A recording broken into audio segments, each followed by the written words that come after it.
Honorable members, let me first apologize for the delay in resuming. When the House last rose, the Honorable Member for Castries South was in the middle of his presentation on motion number 3. Please proceed, Honorable Member. Thank you very much, Madam Speaker.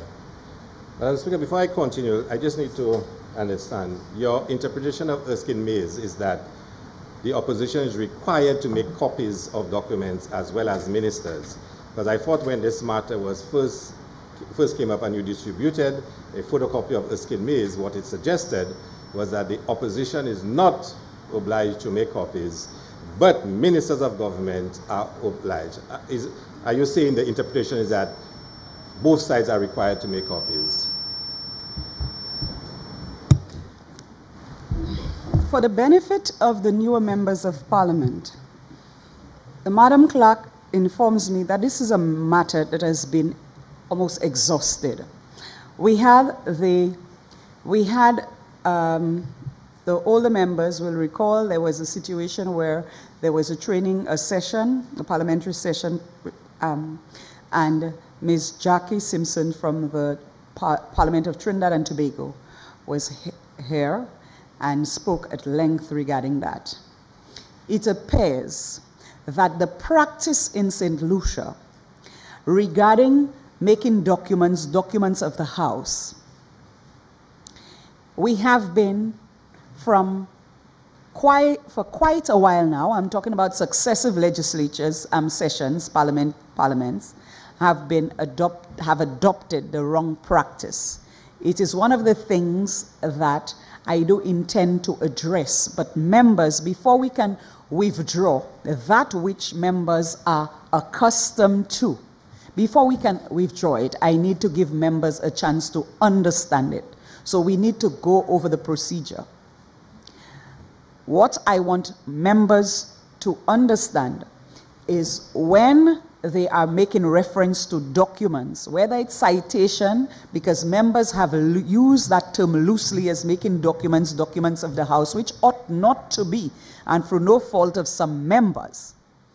It has been used for so long and loosely and in the wrong manner that I think I owe it to members, honorable members, the time to explain to you privately how we ought to proceed and give you the reasonings and the authority as to how it's supposed to be done properly. Until such time, we have to continue the practice of what members know, so that members are not negatively affected by it. So what I ask is that members, whenever they are citing documents, to make copies available so everybody have sight of the documents that they are reading from, and it applies to both sides of the chamber. Is that understood, honorable member? Yes, Madam Speaker. Let's proceed.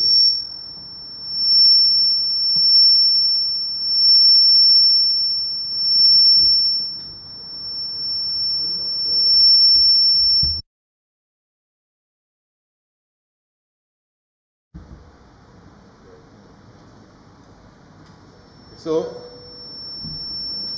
Madam Speaker, no, but we changed that one and we put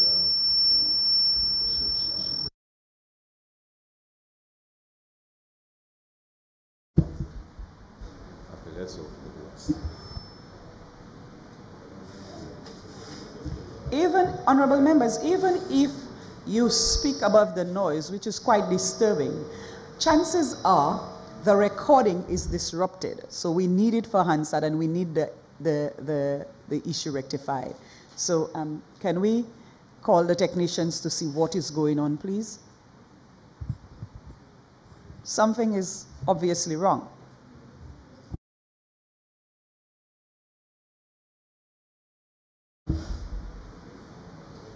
So, Madam Speaker, when we broke, I was making the point, Madam Speaker, that just before the last general elections, in the critic of the CIP, Madam Speaker, the member for Miku South and now Prime Minister, went to great lengths in the media, locally, regionally, and internationally, criticizing the CIP.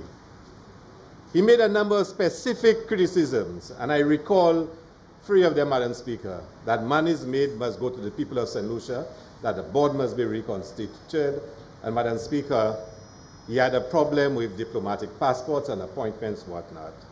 And Madam Speaker, I took you and the Honorable House through the appointments of a number of persons. Our Ambassador, Permanent Representative to UNESCO, Ambassador Stephen Seagal. I made mention, Madam Speaker, of the appointment of the attempted appointment of 2 persons to the IMO, Madam Speaker. And I was at a point, Madam Speaker, where I was saying during my tenure as High Commissioner, a gentleman came to me indicating that he had been appointed and given permission to open separate offices in London with full diplomatic status to secure business opportunities. And Madam Speaker, he shared with me his letters of appointments, Madam Speaker. So I want to read from them, Madam Speaker. Madam Speaker, as soon as I will circulate it. So I have to circulate it before I read from it. So you're the Speaker of the House now, Honorable Member. Okay.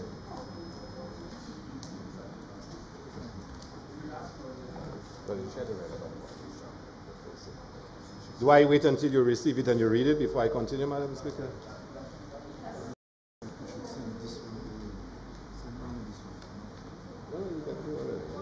You can give out all of them. Yeah.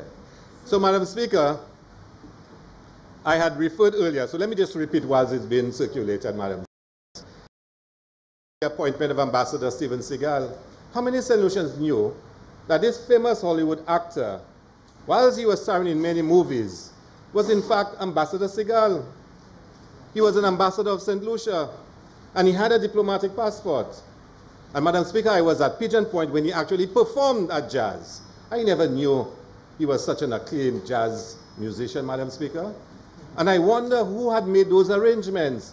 How did he come to be Ambassador Seagal? How did he come to perform at jazz, Madam Speaker? How did he come to have a diplomatic passport from St. Lucia? But Madam Speaker, I will never accuse anyone of having been paid for such a favor granted to the individual, Madam Speaker. I would never do so. Madam Speaker, I made mention of our permanent rep to UNESCO. And I was making the point, Madam Speaker, he's our longest serving ambassador. He was appointed by Sir John. Would it be right to accuse Sir John of wrongdoings, Madam Speaker? Madam Speaker, he was given that for sure, Madam Speaker. He was, yes. Yes.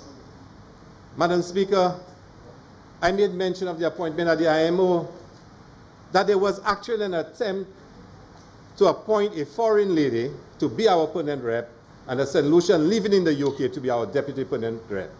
But for some reason the appointments did not go through anymore.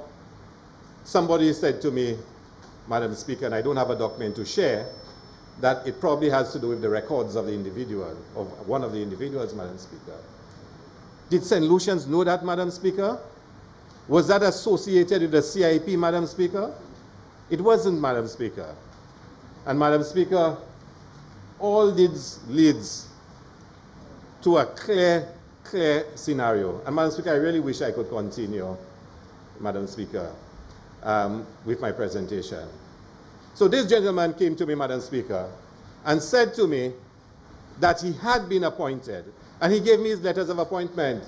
One from the then Minister of Foreign Affairs, Madam Speaker, and from the other was a letter, Madam Speaker, from the Cabinet Secretary of the time to the PS, Ministry of Foreign Affairs. I won't read from it because members would say they do not yet have copies. I'll come back and read from it, Madam Speaker.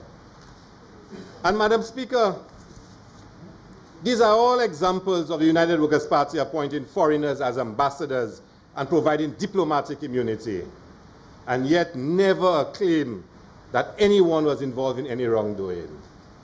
But Madam Speaker, you may say that this happened when this happened, the Prime Minister and Minister of Mico South was just a minister in cabinet and cannot be totally held responsible.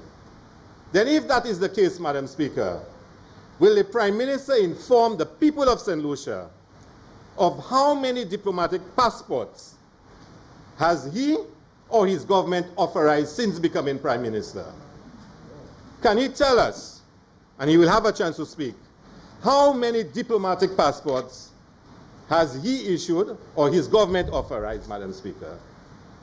And Madam Speaker, can he explain to the nation who is the person that he has appointed as an ambassador, provided the person with a diplomatic passport, and attempts were made to get the United States to provide diplomatic immunity for that person? And Madam Speaker, can he tell us whether the United States has provided such immunity?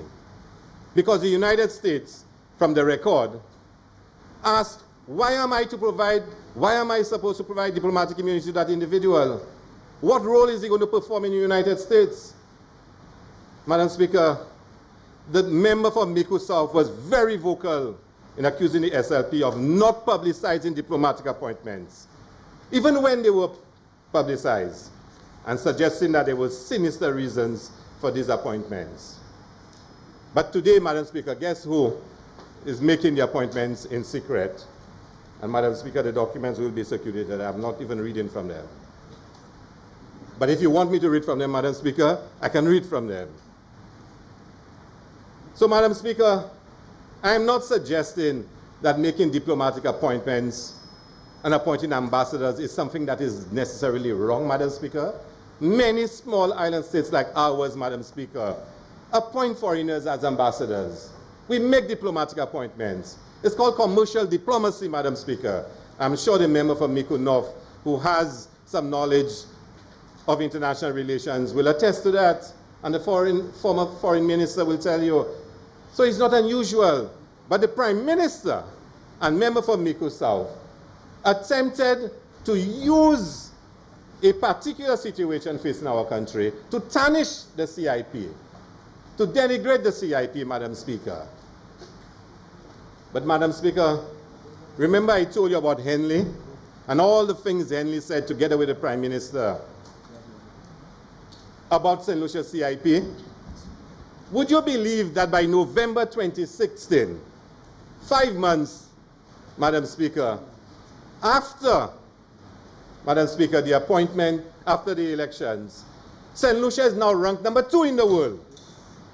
It moved from second last to be ranked in the top 5 in the world. 5 months after, nothing has happened to the program.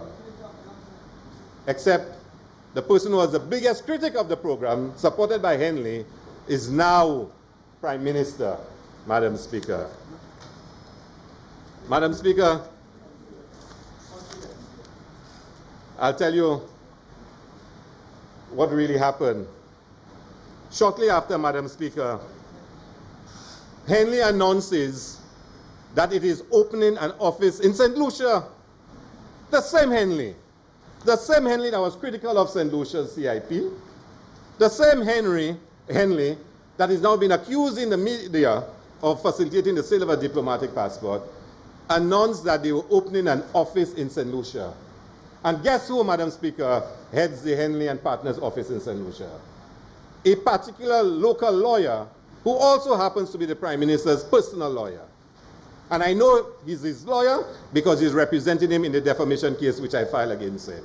The same person who's the Prime Minister's lawyer is heading the Henley's office in St. Lucia. And Madam Speaker, you have a copy of the statement from Henley, so you can verify for yourself that that person was announced by Henley as the head of the Henley office in St. Lucia. So before elections, Henley was critical, was all over the world desecrating St. Lucia CIP, supported by the Prime Minister, and within 2-3 months of elections, St. Lucia has now moved from second last in the world to the top 5, and then Henley announces the opening of an office in St. Lucia to be headed by the Prime Minister's lawyer. Madam Speaker, you see where the CIP, where the source of the undermining of the St. Lucia CIP started, Madam Speaker. But Madam Speaker, there were conferences organized in Dubai and the Far East. And St. Lucia CIP was invited to address. But the Prime Minister did not join his CEO or the chairman to address those conferences. You know what he does? He goes to the Henley's conference in London and addresses it. Now people wondering, why is the Prime Minister of St. Lucia addressing the Henley's conference? Because St. Lucia has no relationship with Henley. Little did we know that Henley was about to open an office in St. Lucia and there were going to be dramatic changes to our CIP. So the Prime Minister addresses Henley in London, although St. Lucia has no relationship with Henley, and the conferences where we have relationships, he does not address it. The Prime Minister sits with PM Brown of Antigua and Barbuda, and he agrees on the need to harmonize our positions on CIP and avoid a race to the bottom. The PM goes further, and he virtually quotes the speech which was delivered by the Prime Minister in Monaco, the former Prime Minister. And he says, we're not selling passports, we're selling a lifestyle. St. Lucia is premium. St. Lucia is an exclusive program. He says that in London. But he then returns to St. Lucia and announces that donation levels will be reduced to $1,000 US for a single applicant. 100,000. A total turnaround, Madam Speaker, from what he had addressed in London and said in London to what he then announced in St. Lucia. So, Madam Speaker, let us examine the views of the Prime Minister and what has happened since, and examine how the integrity and reputation has been further undermined. Madam Speaker, has the Prime Minister, since becoming Prime Minister, has he made the CIP any more transparent? No, he has not. He has eroded any semblance of transparency that existed in the CIP. Let me give you one major example, Madam Speaker. And you recall I said that people had concerns about the CIP.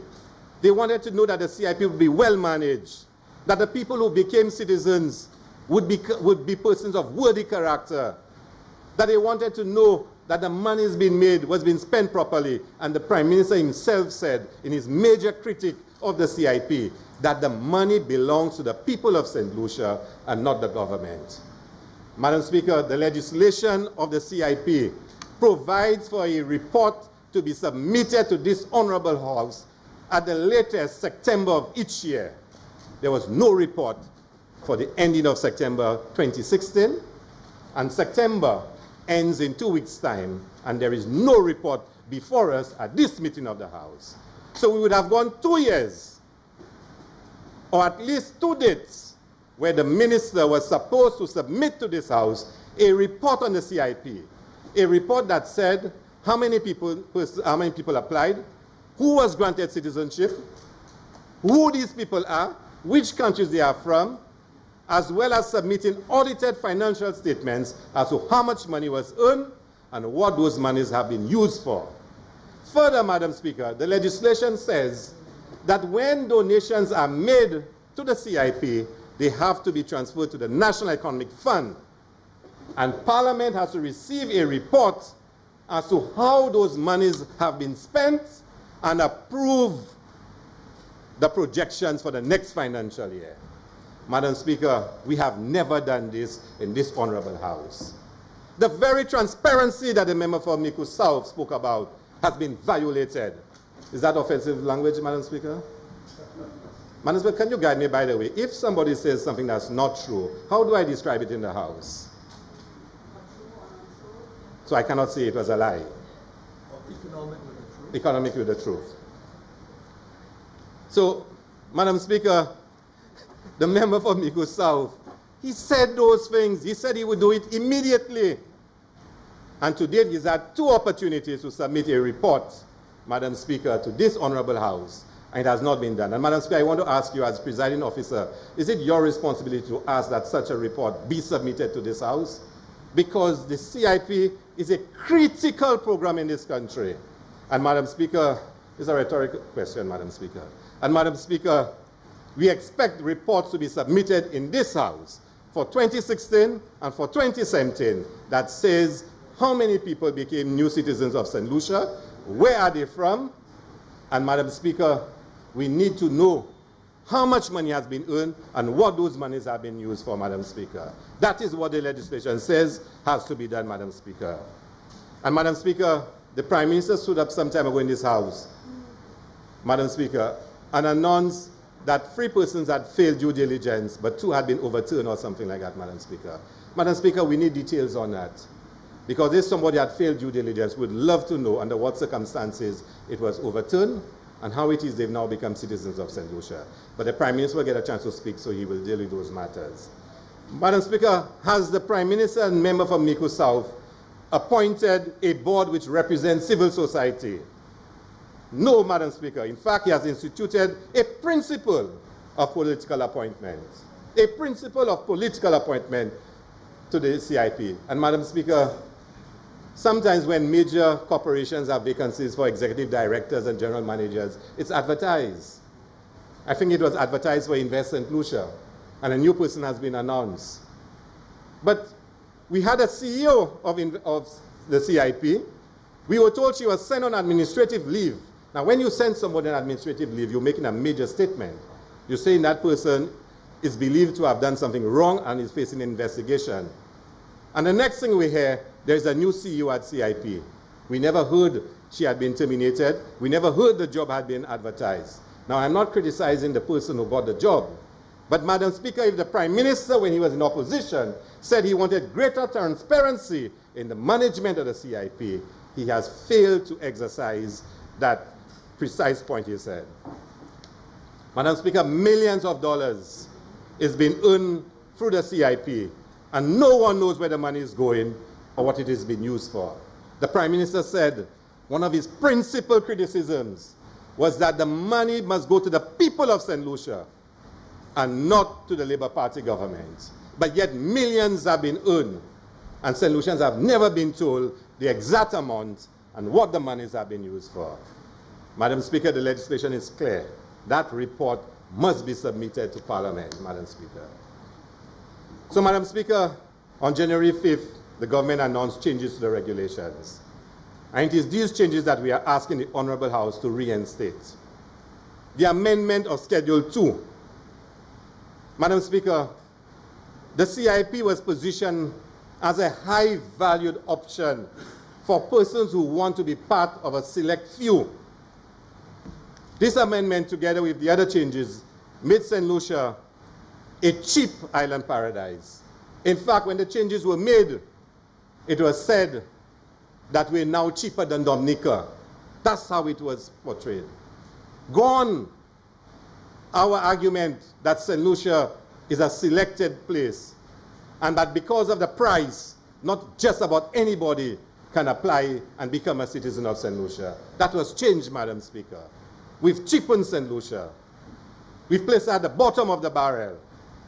Madam Speaker, Amendment of Regulation 9. Madam Speaker, and I need you to focus on that change which was introduced by the government. It adds that the board of the CIP to retain 20% of each monetary contribution made to the National Economic Fund for marketing and promotion. That's what the regulation changes says. Yet when the Prime Minister spoke, he had said it's for operational purposes. But I will go by what the SI said. 20% retained for marketing and promotion. So, Madam Speaker, if the donation is now 100,000 K, and 20% is retained for marketing and promotion, it means the state gets 80,000 K. 80,000 K. Now, we did not get the details, because when I asked the question in the House, the Prime Minister said, no, it's not marketing and promotion, it's for operational purposes. Now, I know marketing agents are getting 10%. Recently, the CIP announced that all authorized agents will get 10%. Now, something's wrong with that, Madam Speaker. Is it 20% retained for operational purposes, 10% for the marketing companies, and 10% for the authorized agents? But that means 40% of 100,000 K is gone. But I want to believe the Prime Minister had misled us when he said that the 20% is for operational purposes. I suspect he meant it's the same marketing and promotion. Because to now reduce our price to 100,000 K, and 40,000 K goes off, and only 60,000 K remains, is, I must admit, unbelievable, Madam Speaker. So we've reduced it to 80,000, and at best, we reduced it to 100,000 K, and at best, only 80,000 K can go to the National Economic Fund, because 20% is being retained. Now, no, it's not part of the operation, because you earn monies. When every applicant submits an application, he pays an administrative fee. He pays an administration fee. He pays a due diligence fee. And therefore, those fees were supposed to take care of the operations of the unit. So if you're going to keep 20% for operational purposes, we need to see the report in the House for us to understand how it is you're keeping 20% for operational purposes, assuming that's what it is, plus the due diligence fees is paid, plus the administrative fee is paid for each applicant. Madam Speaker, the only way those questions can be answered is if a report is submitted to this Honorable House. But Madam Speaker, think about it. Just do the arithmetic challenge for me, Madam Speaker. If you want to pay authorized agents 10% incentives as an incentive, your fee was $200,000, $200,000. And you pay 10% of that to an authorized agent, he's earning $20,000. He's earning $20,000. So he has an incentive to send the applicant to St. Lucia, because for every 200,000, he gets 10%, which is 20,000 K. We reduce it to 100,000 K, and we give them $10,000, 10% commission, and we say we're providing more incentive for them. How can 10,000 incentive be more than 20,000 incentive? And if you had to retain 20% for marketing and promotion, 20%, Madam Speaker, of 200,000 K is 40,000. The country would be left with 160,000. But when you reduce it to $100,000 and you take away 20%, you're reducing it to $60,000. So on one hand, yeah, Honorable, I can go over it again. If you have 200,000, if you have 200,000 and you take away 10% incentive, if I'm paying you 10% incentive on 200,000, you'll get 20,000. If you reduce it to 100,000 and you give me 10% incentive, I'll get 10,000. Which one provides more incentive for me, the 20,000 or the 10,000? That's one. The second point, if you're selling at 200,000 K and assume you take the 20% as stated in the SI, it means 20% of 200,000 is 40,000. The country will get 160,000. But if you reduce it to 100,000 and you take away 20%, it means the country is left with 80,000. 80,000 as against 160,000. It means now we have to at least sell 2 citizenships to make up for the one we had before, to equal the one we had before. Is that challenging, members, to understand? So maybe the Honorable Member for Microsoft can explain to us, and maybe the member for Castle South, because he seems to have all the answers for that riddle, to explain to us how is it more attractive for us to sell at a cheaper price. Madam Speaker, Regulation 73A was put in, Madam Speaker, to ensure that only persons of high net worth qualified to be citizens of St. Lucia. Only persons of high net worth. This provision, Madam Speaker, required an applicant to declare his net worth of at least $3 million US. Now remember at the beginning, I stated what the concerns of St. Lucians were. One of the concerns of St. Lucians is that they only wanted high net worth individuals to become new citizens. But if you remove that regulation, Madam Speaker, where each applicant have to prove that he is worth at least $3 million US, what you are saying is, I'm not interested in your worth.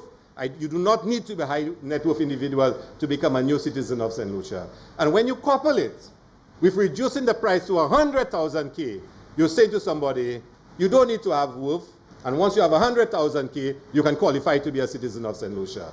So all the safeguards that were in the previous arrangements, Madam Speaker, were removed, and we're asking that they be brought back in. because this is undermining the integrity of St. Lucia, Madam Speaker.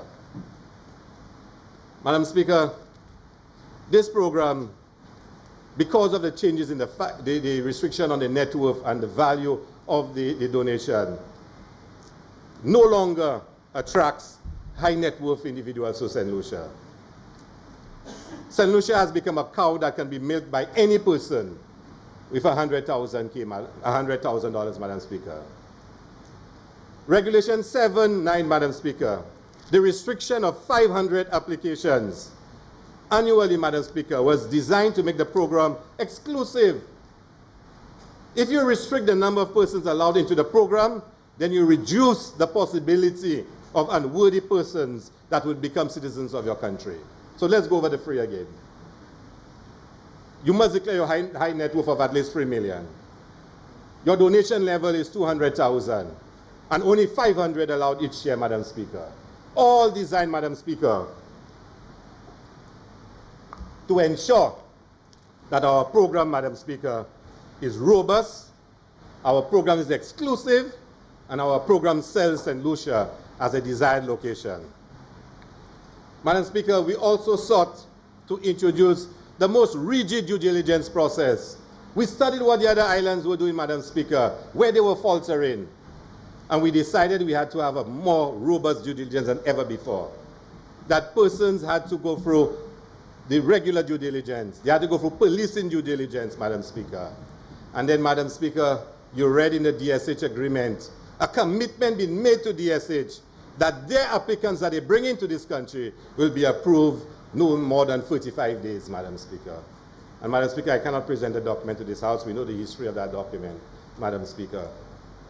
Undermining the due diligence that we had established in the program. And the Prime Minister announced, and I'm going back to it, that there were at least 3 persons who had failed, but I think 2 had been overturned. Under what conditions, Madam Speaker? To explain that to us. Who are those people, and under what conditions they were overturned? So, Madam Speaker, there is no doubt that the integrity and the reputation of the CIP has been severely undermined by the actions of the government. There were 3 fundamental provisions, as I said: high net worth, 500 annually, and a high donation level, which sought to ring-fence the threat to our security and to preserve our image. But according to today's thinking in government, our integrity, our reputation, our security is determined by our credit rating. Madam Speaker, I will state to you 10 reasons why the changes must be reinstated. 10 reasons. 1, the program is no longer restricted to a select few and no longer seen as exclusive and very discriminating. It's no longer seen as that way. We are seen as a cheap option. We have little value. Third, it suggests that since we are primarily concerned with making money, then the emphasis on worthy individuals is lessened. Number 4, the removal of Regulation 7(3)(b) means that you are no longer required to provide supporting documents of your wealth. 5, the perception in the industry is that it is easy to apply and get approved in the St. Lucia CIP because it is heavily politicized. You just need to speak to certain people and you will get approved. 6, the government refuses to submit reports on the performance of the CIP. We do not know who are the people that have become citizens of St. Lucia, how much money has been earned, and where is that money going. 7, and I want to repeat it, Madam Speaker, that we need to know who are the people that have become citizens. I need to ask the Prime Minister, there's a lot being said about Jacqueline, Madam Speaker. Did he apply to be a citizen of St. Lucia? And has he been approved to be a citizen of St. Lucia, Madam Speaker? And the Minister of Citizenship and Investment is in a very good position to present to the nation of St. Lucia whether, in fact, that individual has been granted citizenship in St. Lucia. 8, Madam Speaker.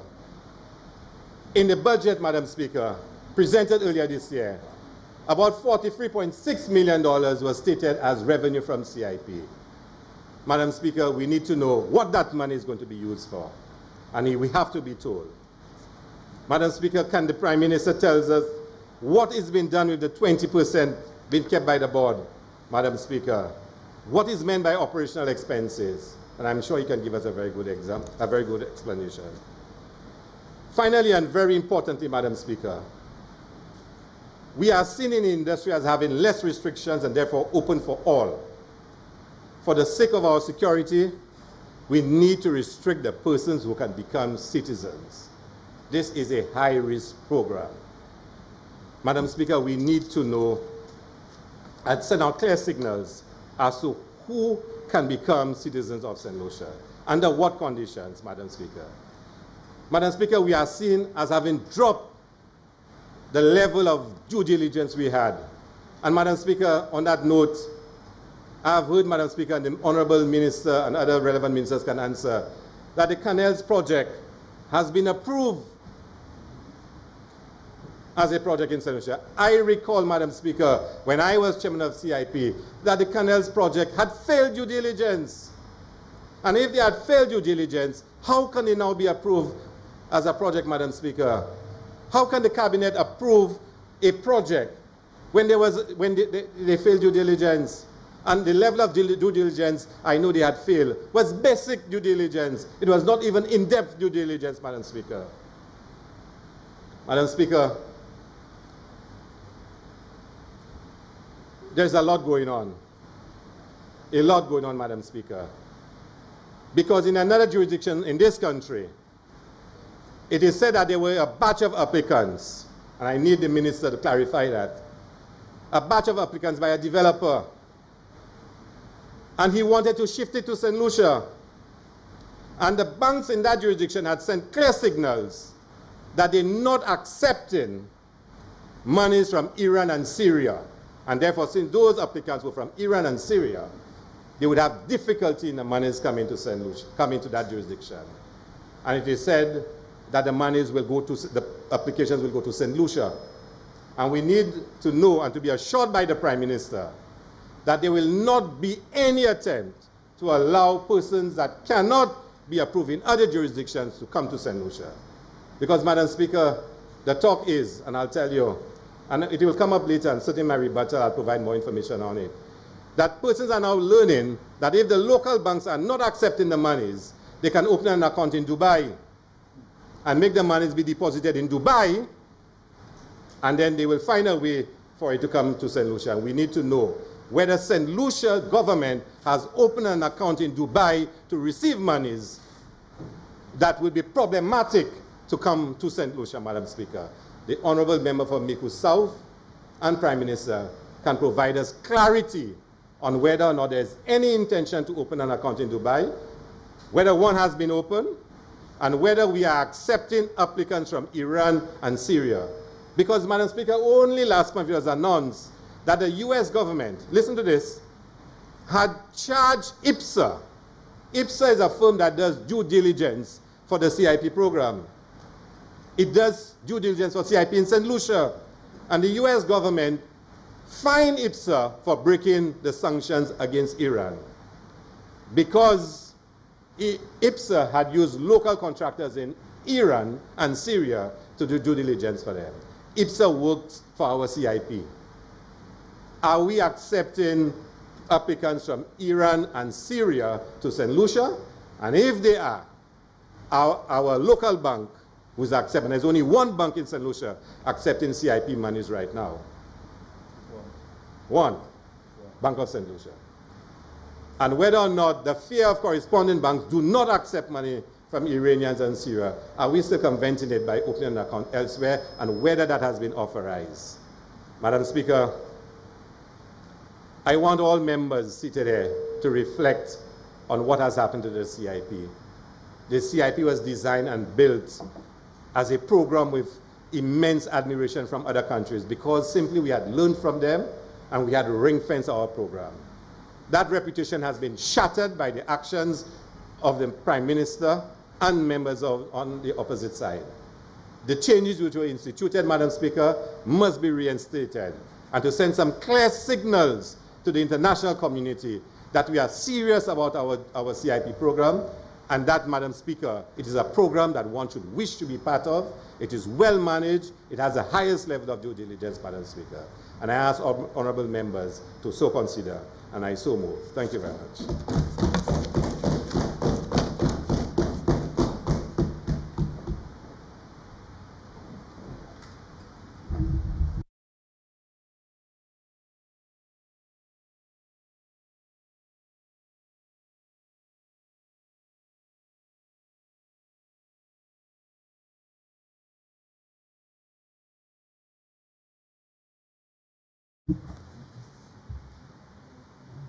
I'm to assume that the debate on that is exhausted.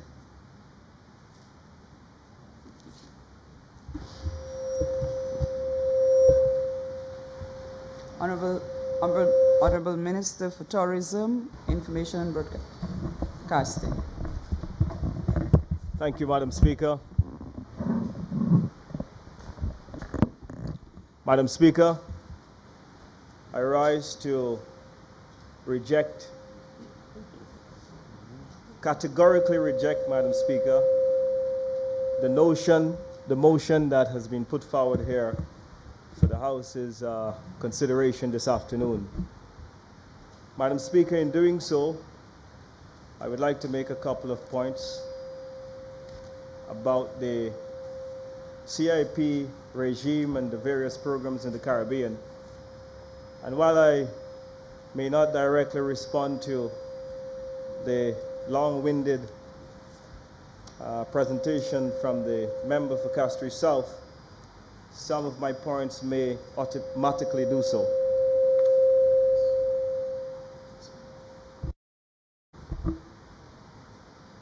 Madam Speaker, it is a well-known fact that St. Lucia entered the program quite late. And Madam Speaker, this is an example of the pace at which things move in the previous dispensation. When we entered, Madam Speaker, there were well-established programs by Dominica, by Grenada, by Antigua, which was generating tremendous revenue from its own program. And then, Madam Speaker, perhaps one of the most successful ones was St. Kitts and Nevis, where, Madam Speaker, they had a very interesting scenario in that they were under an IMF agreement. And Madam Speaker, with the invention of the CIP, or the resuscitation of their CIP program, which had been in place since the 1980s, they were able, Madam Speaker, to repay the IMF before time. It is interesting to note, Madam Speaker, that in some of the requirements and in some of the categories for CIP qualification, that while the opposition claims that St. Lucia is cheapening its product and its reputation by reducing the donation component and removing some of the requirements, and in addition to some of the changes made to the regime, it is interesting to note that we came much lower than St. Kitts in the real estate component, as an example. So St. Kitts, for example, Madam Speaker, at the time that St. Lucia's program was implemented, sold a citizen by investment program for $400,000 in the real estate component, for example. Fact. If we, Madam Speaker, a country that has a better tourism infrastructure, a better reputation as a tourism destination, we have an airlift capacity that is more superior to St. Kitts. If we were that confident at that time, why did we come in at $350,000 below a country, a smaller size, below an economy, Madam Speaker, that is much smaller than ours? And so that's the first question. And that's the first reason why I'm rejecting this motion, because this motion, Madam Speaker, is placed in the sky. It is steeped in a whole lot of ideology and philosophy, but it fails, Madam Speaker, to deal with the realities of the situation and the realities of the market. Could it be, Madam Speaker, that while the St. Kitts Sugar Industry Diversification Program, that's the name of the St. Kitts donation component of the program was pegged at $250,000 US. Could it be that the then administration too considered the fact that we may have entered late and we needed to reduce or to come lower in our own donation component of the program? Fact, we came in at 200,000. Madam Speaker, this is what the IMF said in a CBI fiscal revenues. This is what it says about the program, and it says a few things about St. Lucia. I'm reading, Madam Speaker, an IMF report on the CBI revenues in the Caribbean, Citizenship by Investment Journal. And I can make this a document of the House if members so wish. Honorable Minister, it's not if members so wish. I think we have established a principle. Yes, Madam Speaker, I'll make this a document of the House. But it go on to say, Madam Speaker, yes, I'm ready to make it. It go on to say, Madam Speaker, I will read this out. I'll come back to this, Madam Speaker, after it would have been circulated to the...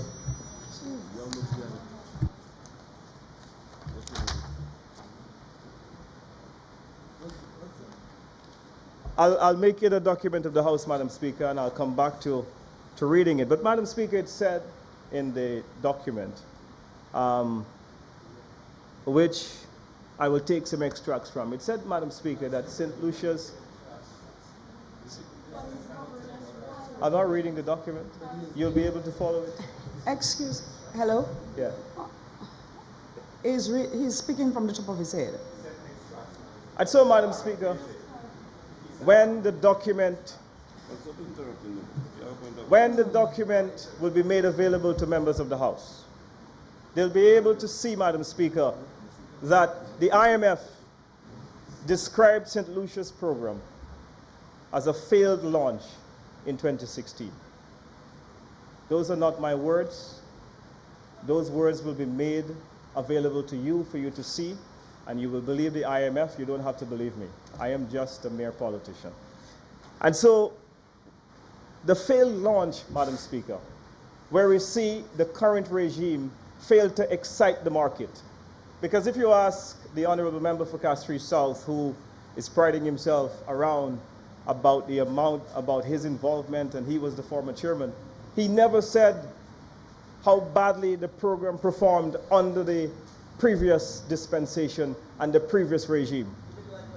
He never said, Madam Speaker, the numbers of passport. In fact, Madam Speaker, in the estimates for that year, we saw that the CIP program underperformed, Madam Speaker, below the projected revenues for the program in the estimates for that year. That is a fact. It's there for all to see. He never said it. He's saying all kinds of other things and making all kinds of speculative statements. But, Madam Speaker, the proof is in the pudding.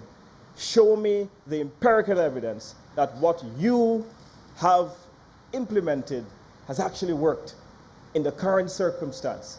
And it was commensurate to the realities of the market. That is the fundamental point. We are here to raise revenue for our country. And the point that somehow we cheapen the destination, I don't think a value could be placed on what it is to be a St. Lucian citizen. In an ideal circumstance, Madam Speaker, we should have never had to do it. But as he has clearly pointed out, that circumstances with our fiscal situation and, Madam Speaker, a deficit that was spiraling and a debt crisis, Madam Speaker, which was out of control, necessitated that St. Lucia find creative ways to raise revenues, and CIP, Madam Speaker, was a fallback measure. You know, it's interesting to note that while the motion presented by the member for Castries South somehow seeks to suggest that individuals who are of a low net worth, to use his words, individuals that may not have a big bank account, may somehow pose a threat to our national security and may cheapen the program. But interestingly, some of the, at least 2 cases, Madam Speaker, that were well published and well covered in the regional media about unsavory characters that were involved in other programs happened to be individuals in the millions. That is an interesting point. But here we are judging people on the size of their bank account rather than on the content of their character.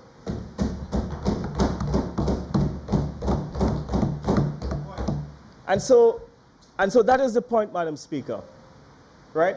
There is such a thing called a billionaire crook. Madam Speaker, the only thing that we can do is to make sure that we optimize every opportunity for due diligence.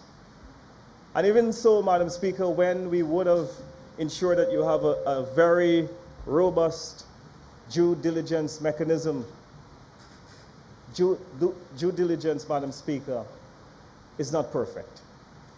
Because if it was perfect, Madam Speaker, a due diligence would have actually revealed that Jafali was ill, for example. And perhaps that Rochamel was not necessarily a sound enough deal, for example. And perhaps that Jack Greinberg, Madam Speaker, wasn't a real oil man, or wasn't a legitimate oil man. And due diligence, Madam Speaker, perhaps would have revealed that at the time that we were entering into the arrangement, that Grenada had found himself into difficulty with the same investor. We are using the very same due diligence mechanism as all the programs in the Caribbean and the best programs in the world. We're not compromising on that. Don't give the impression that somehow we are compromising the sovereignty and the national security of St. Lucia. That is unfactual and it's an untruth, Honorable Member. We are making sure, Madam Speaker, that this program stands up to scrutiny, that every single applicant that comes through this program is worth his or her salt. And so, Madam Speaker, we've had to respond to the market, just like Dominica did when they came as one of the late entrants into the program. Madam Speaker, that document is now back, and the few sentences that he didn't want me to read a while ago, I'll read them now, so that he can hear them loud, and so that they can echo across this House. Madam Speaker, the IMF said in a CBI fiscal revenues on the budget performance of the CIP, a comparison is done, Madam Speaker, in a graph showing the GDP contribution as a percentage, the CBI contribution to GDP as a percentage. And Madam Speaker, it shows you the following countries: St. Lucia, Grenada, Antigua and Barbuda, Dominica, and St. Kitts and Nevis. The IMF, Madam Speaker, in its analysis of this graph, suggests that increased competition and intensified due diligence of prospective applicants impacted income in Antigua and Barbuda. Conversely, Dominica lowered the cost, and a more aggressive marketing approach has contributed to increase its regional market share. That's empirical evidence, Madam Speaker. Here is one Caribbean island doing exactly what we have done. They have came in late. They have said that St. Kitts and Antigua are dominating. There's no way they can come at that level. That is reality. That is pragmatism. That is people who are measuring the success of their program based on the real perspective of the market.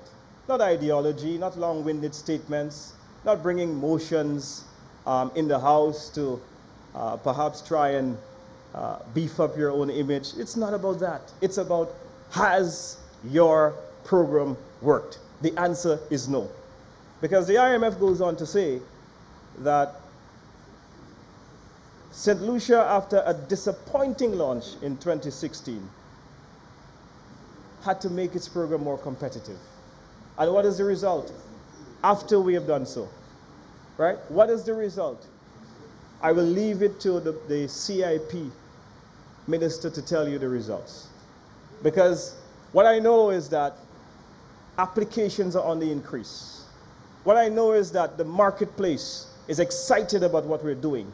What I know is that investors are flocking St. Lucia. Because you know what your motion failed to do? Your motion failed to make the connection between those same high net worth individuals that you desire and the catalyst that the CIP is for further investment. That is what your motion failed to make that connection. And so it's not only about the 100,000 or the 200,000 being paid for the passport. It is the very profound potential that exists to buttress investment in this country, grow the economy, create jobs for our people, reduce unemployment, create opportunities for our youth, build better schools, and improve St. Lucia and make it a prosperous and sound society for the 21st century. That's what this is all about, Honorable Member. Your program could not do those things in the current environment. And if you look at St. Kitts, and you try to pride yourself as the spokesman for the CIP in your party, but you failed to mention that when St. Kitts started, they started lower than they are now. And as revenue, you have to go back to the 80s. Again, you're getting your history wrong, as you did with cricket earlier. Go back to the 1980s and you will see that St. Kitts Nevis, which is now selling real estate at a level that is higher than us, started much lower than they are. But as the program picked up, Madam Speaker, the option is available to St. Lucia to increase the price in some of the areas. But you have to excite and stimulate interest in the program. And how are you going to be selling the same product? There are well-established programs. And then you're going in to say, well, you know, because I have gold, but I'm buying the very same service from you, Honorable Member. I'm buying the very same service from you. And so, Madam Speaker, while it's not the ideal circumstance for us to have the program in the first place, and there is bipartisan support for it in this Parliament, Madam Speaker,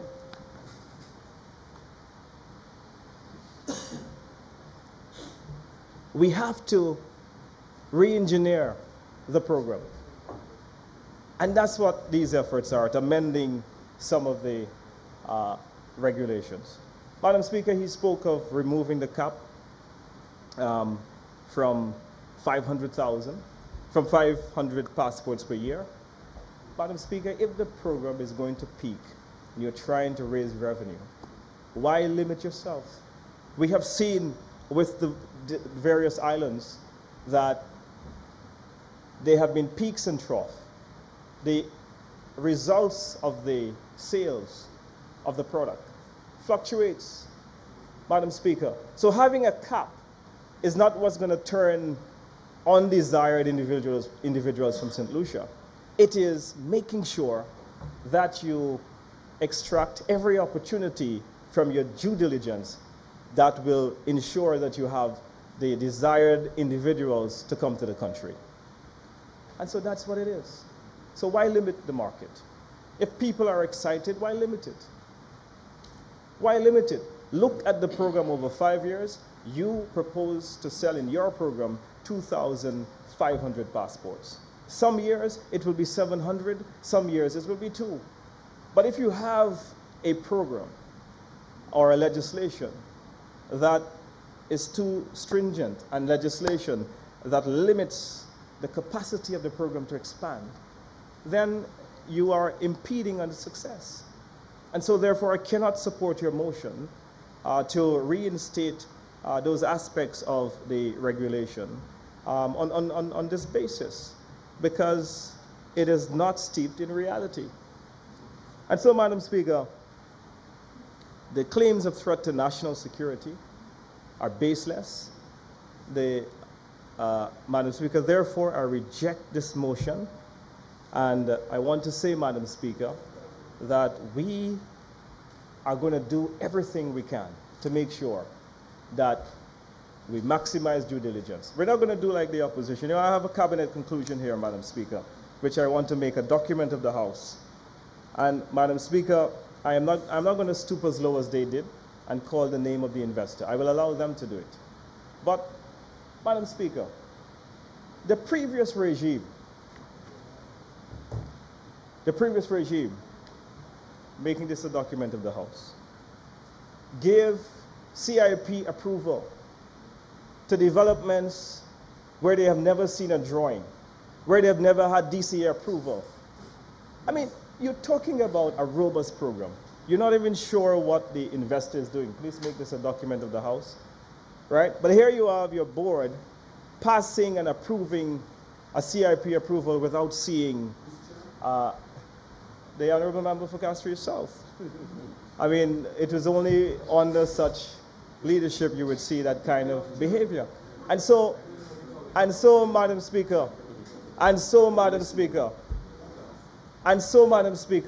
how can you come into this House on the one hand and boast about managing a strong program and having a well-structured program, but yet you go and you give CIP approval to a development where you have never seen the drawing? And that investor, Madam Speaker, is yet to lay a brick in St. Lucia. And Madam Speaker, I will leave the then chairman, the mover of this motion, and the honorable member for Castries South to determine the success of that decision that he has made. Madam Speaker, they are yet to receive DCA approval in principle, much less the full drawing. And how do you say that the program is well managed? So I am not interested in all the fancy talk. I'm a very basic, practical individual that want to see the results. And the program that you have founded within the circumstance of us coming late to the market and based on the market realities is a failure. And therefore, Madam Speaker, I reject this motion presented here today. Madam Speaker, I thank you.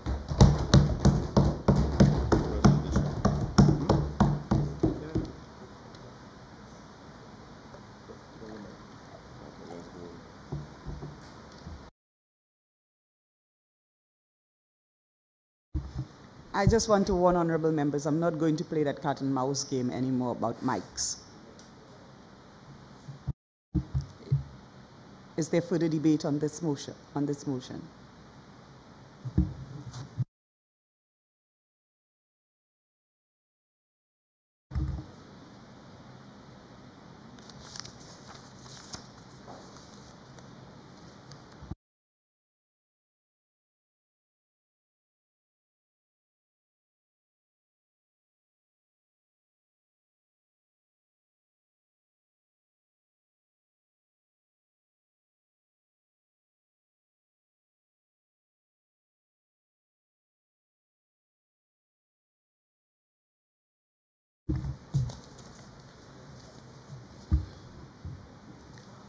Honorable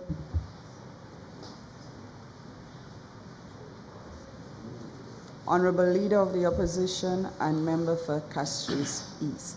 Thank you, Madam Speaker. Madam Speaker, I rise to support the motion as read by the Honorable Member for Castries South. But Madam Speaker, before I do that, I just want to make 2 points on the contribution, 3 points of contribution of the member for answering.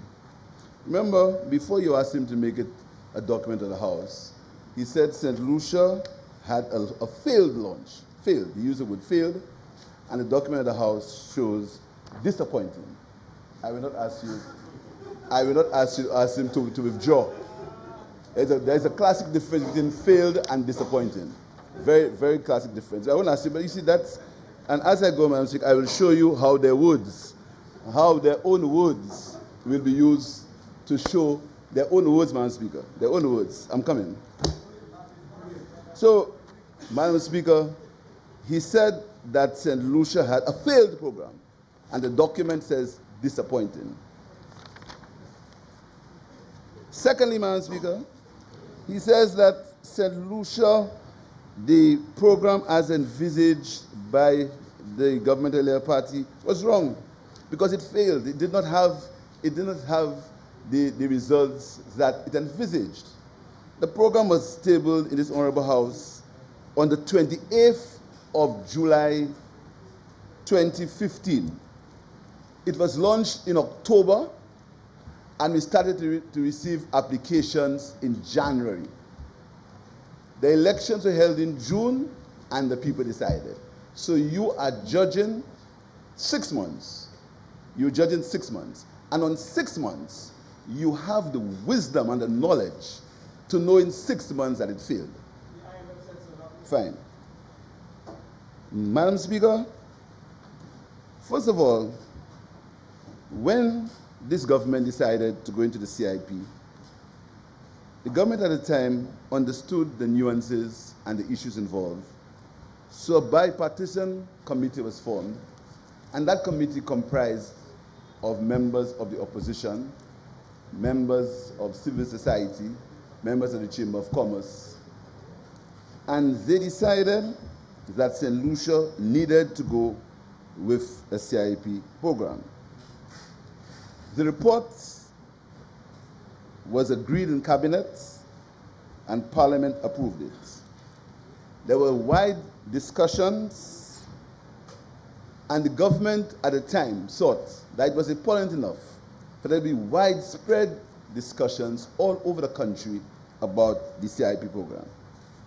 But when the program was finally agreed to and the bill tabled in the Honorable House, the government at the time thought that there were 3 important things that had to be part of that program.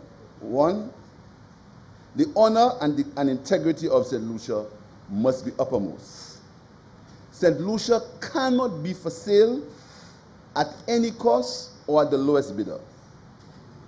And the purpose of the program was to attract high-value investments. That was the purpose.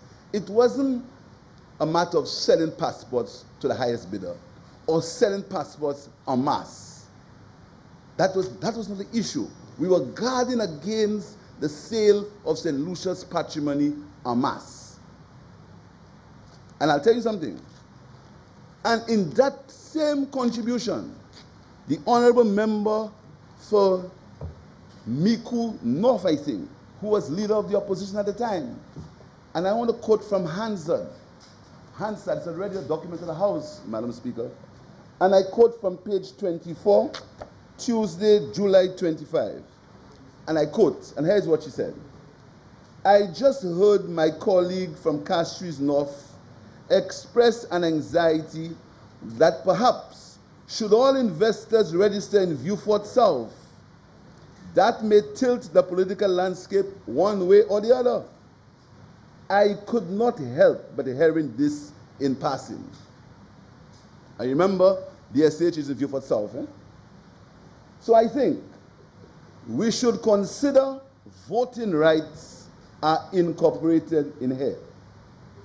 The other one that almost piques my interest, almost immediately, was under miscellaneous number 42. Without prejudice to the generality of the subsection, the minister may make regulations in respect of that. So we would have thought that when the regulations were being amended, that idea or that suggestion by the honorable leader of the opposition should be implemented in the regulations if that was a concern that it would have shifted the voting rights in the South. But what we have is 200 applicants from DSH are going to go in the South of the country. I leave it to you, Madam Speaker, to make your own deductions from that. Secondly, Mr. Speaker, Madam Speaker, sorry. We said that the CIP should not create any enclaves in St. Lucia. And I remember the Prime Minister at the time made the point of enclaves, where he said that St. Lucians should be able to live everywhere in the country. And the example he used is Cape State. He said when Cape State started, it started and the impression was it would be an enclave. But St. Lucians have moved and lived into it, and they've integrated into Cap Estates. Not me, Madam Speaker, not me, I can't afford that. But the Prime Minister made that point, the then Prime Minister. And we warned that the CIP should not be used for that purpose. But we heard about DSH and an enclave in Vieux-Fort. He also said that enclaves create problems for the country. And that has happened in Barbados, where there are high-worth individuals living in one part of Barbados. The government, to raise revenue, had to increase the property tax in that area. And the regular people who own houses in that area had to sell the houses because they could not pay the property tax. That's what happens when you create enclaves. And at that time, we warned that the CIP should not create enclaves. And the final one, Madam Speaker, is transparency, and the information must be made available to the public. That was important. And that is why, in the legislation, we had certain requirements that the minister responsible for CIP had to come to the House with full and transparent information on the CIP program. That was why that was put into the laws, Madam Speaker. But, Madam Speaker, the same IMF, and you note what the minister is speaking about is CBI fiscal revenues. CBI fiscal revenues on budget in percent of GDP. What that document is saying is relating to the revenues from the CIP, not the makeup of the program, not how the program was structured, but the revenues at a particular time. And they compared 2007 to 2016. That's the document. St. Lucia came in late in 2016. So there's a fundamental difference between that and what the IMF said about the CIP program. In its report of the board of directors in February 2016, the IMF report for February 2016, the board of directors took note of the newly launched CIP program in St. Lucia. Among these transparency provisions, the IMF noted, the board will have to report annually to parliaments on the activities of the program, including on the number of applications, approvals, rejections, as well as detailed information on the successful applicant. That's what the IMF said about our program, the real IMF, not revenues, when they were analyzing the program, the CIP program in its entirety. It also said, the new CIP warrants a prudent approach. In addition to the financial integrity risks associated with CIP, vulnerabilities arise from potential fiscal dependence on these revenues, which can be volatile and subject to certain stops. The annual cap on approved citizenship applications would be a strong device for containing these risks, and adjustments to this cap should be made carefully. That is the IMF reporting in February, the board of directors in February 2016, not the revenues, not a comparison of CBI fiscal revenues and budget. Two fundamentally different things, Madam Speaker.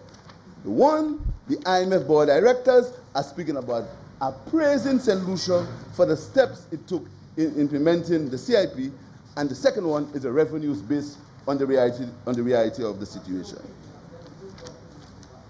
Madam Speaker, the IMF report of February 2016, the report of the board of directors. Madam Speaker, but what happened, Madam Speaker, is when in opposition, the government, when we're in opposition, they were excited about the CIP. They said all kinds of things, Madam Speaker. And, Madam Speaker, I got some clippings and excerpts from press conferences and statements made by members on the other side. And I want to make it a document to the House before I begin to read from them.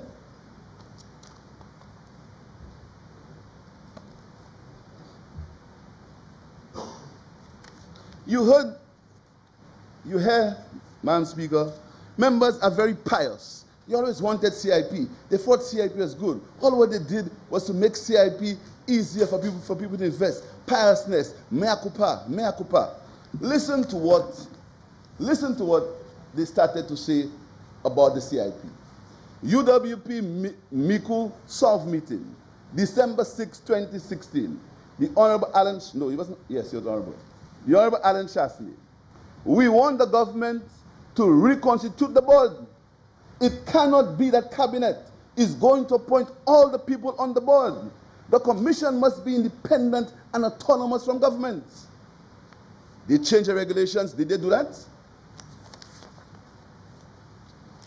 December 6, 2015, Microsoft public meeting. The person who said so, I will mention, he's not a member of the House, I will mention his name. I'll mention his name, but I won't say what he said. His name is Oswald Augustine. I won't say what he said. He's not here to defend himself. Although I know he will defend himself at some point. Alan Shasley again, December 6, 2015, Microsoft public meeting. Somebody had to get paid some money. I'm not saying who. I'm asking the question, who got paid? And do you know whether the bands that were playing tonight in Viewport, whether in fact that was Jufali's money? Do we know whether in fact the campaign that the Labour Party is going to run in the next election, every billboard that you see going up, every ad that you see, you have to ask yourself, is that what St. Lucia gave up in order to protect Mr. Jufali? The last place you want to put Mr. Hille is to sell the passports of St. Lucia. So much so, Madam Speaker, for improper motives. So much so, and the member for Castries South eloquently made the point of how many diplomatic passports have been sold or have been given. Have been given. I only use the word given. He's made a point, Madam Speaker. Guy Joseph, May 9th. On a point of order. Madam Speaker, I'd just like to indicate that the Honourable Member for Castries East is making reference to a matter that is before the court.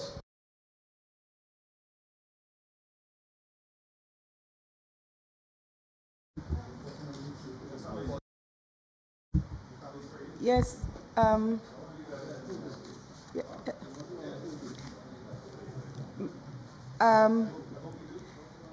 Matters before the court are sub judice, yes, and we have to avoid them. We know that.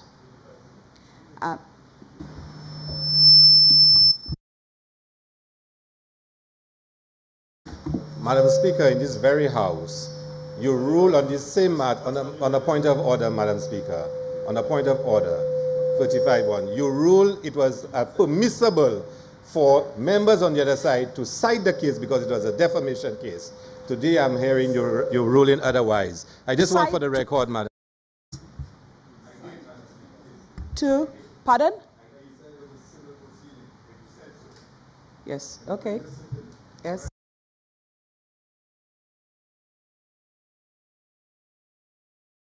Madam Speaker, May 9th, 2016, Guy Joseph, DBS News.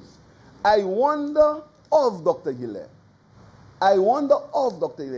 would take a lie detector test that he just made there, because any right St. Lucian would believe that of a deal was made, that Dr. Hille would come on television and say that a deal was made.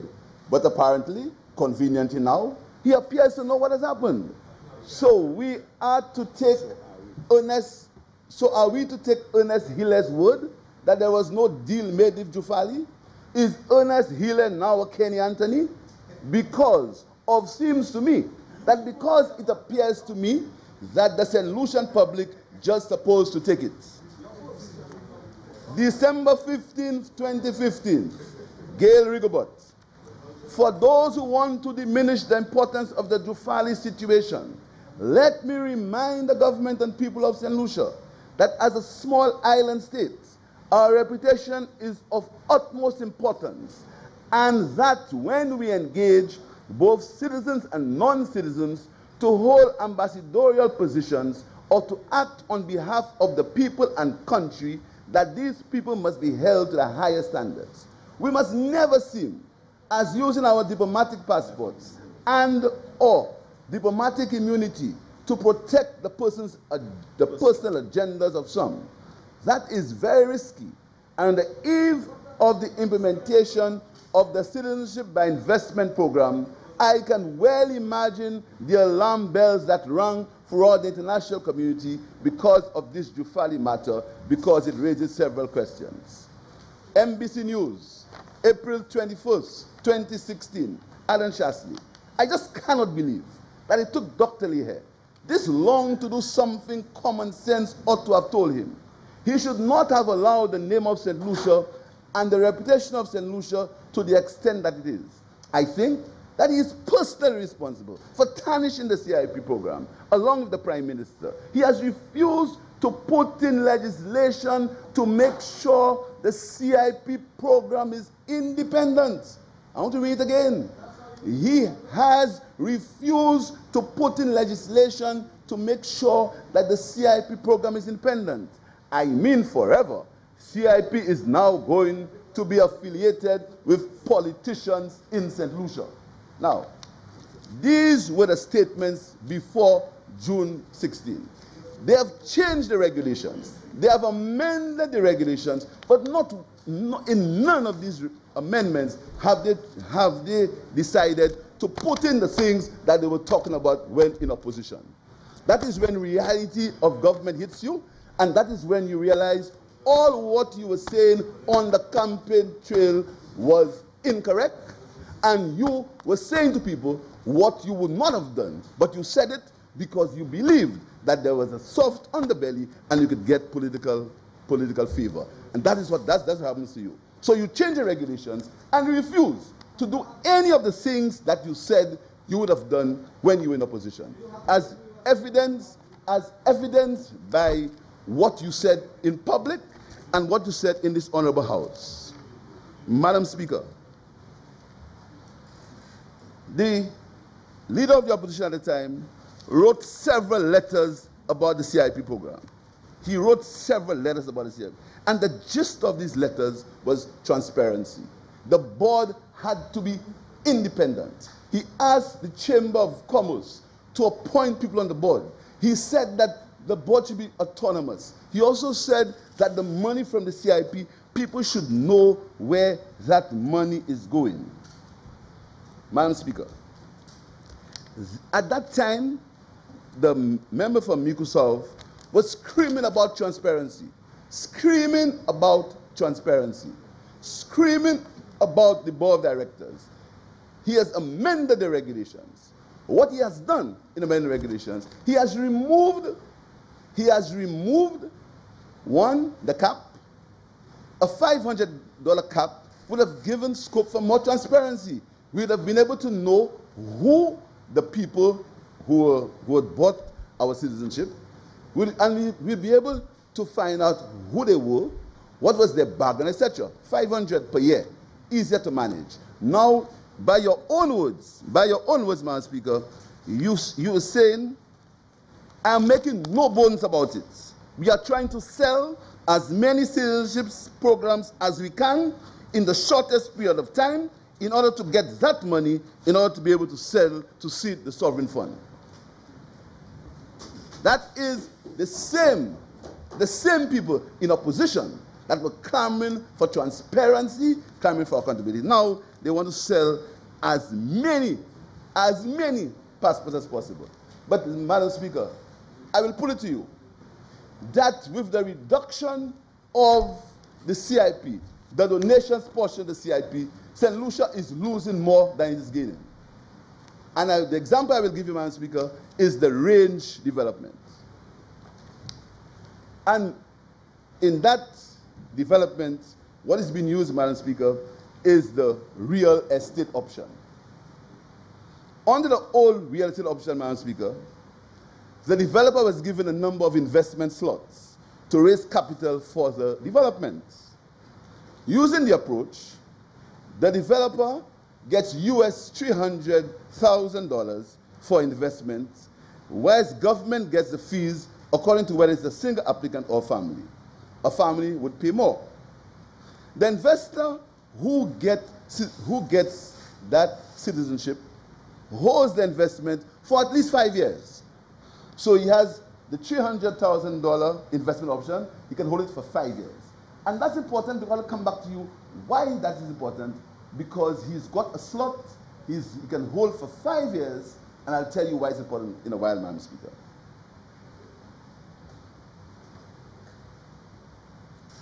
During that time, Madam Speaker, that investment, he's paid a return on investment by the developer. So each time an investor buys into the development, the government gets fees, he pays vendor's tax, they pay stamp duty, they pay a lawyer for deed of sale, and even pays a real estate agent for commission if the sale is from a real estate agent. That is the old option. The old option where he had it in $300,000 US slots, Madam Speaker.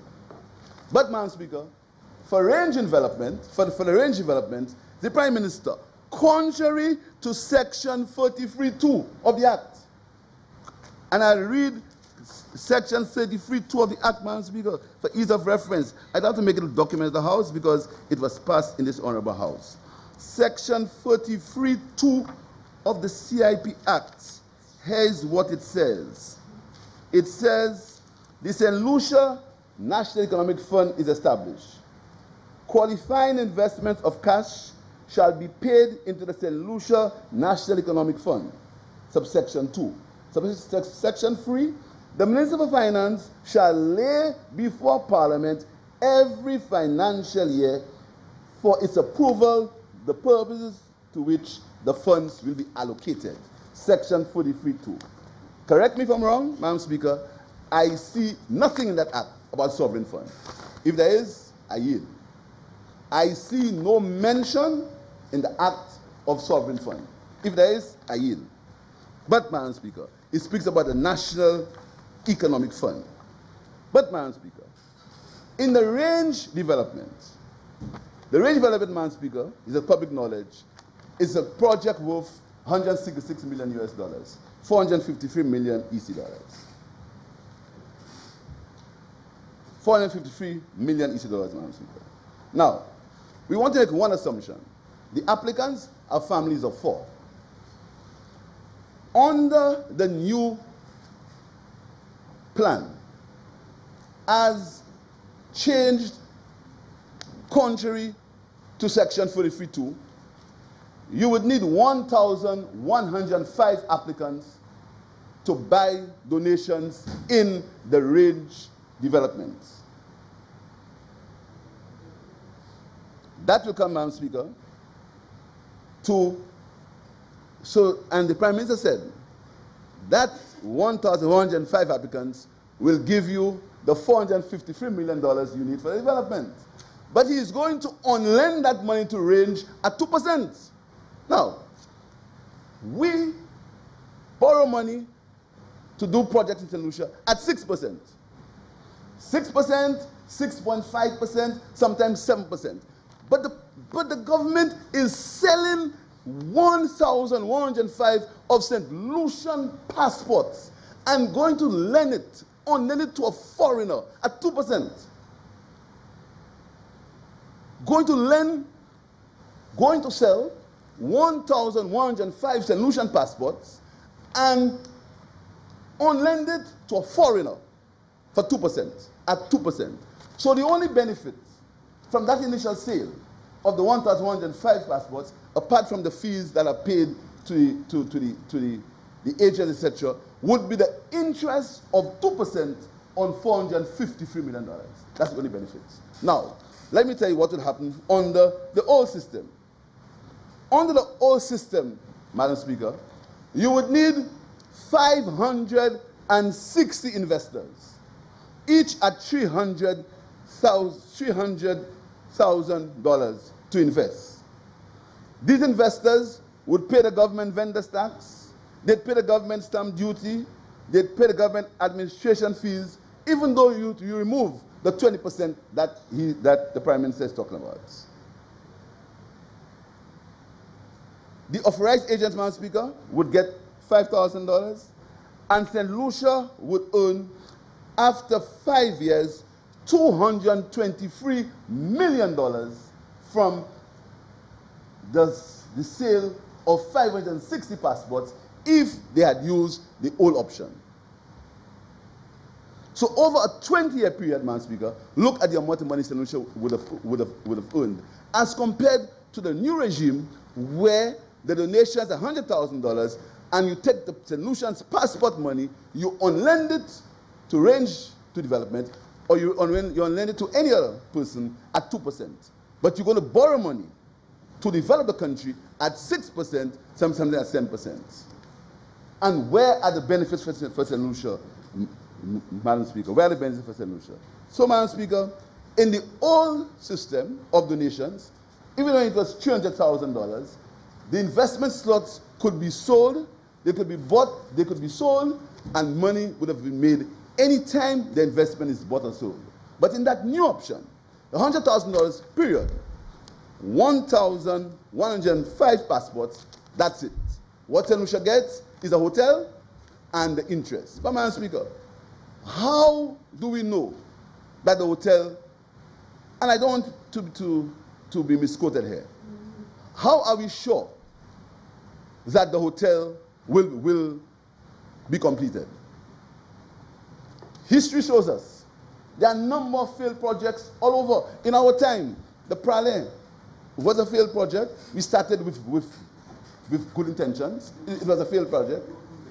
We started with good intentions. It was a failed project. We agree. There are several failed projects all over the region. If you go to Antigua now, you see a number of hotels that were started and failed. But what we're doing is that we are selling 1,105 of our passports, and we're taking the money and we're lending it to a foreigner at 2%. That's exactly what we're doing, and we call that great economic policy, and we call that in search of jobs. That is what we call it. Finally, Madam Speaker, the changes.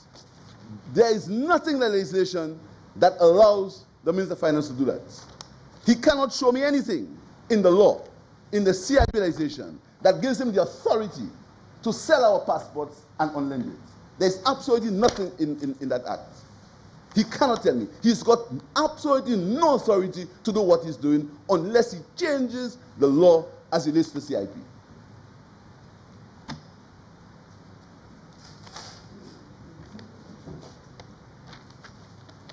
Finally, Madam Speaker,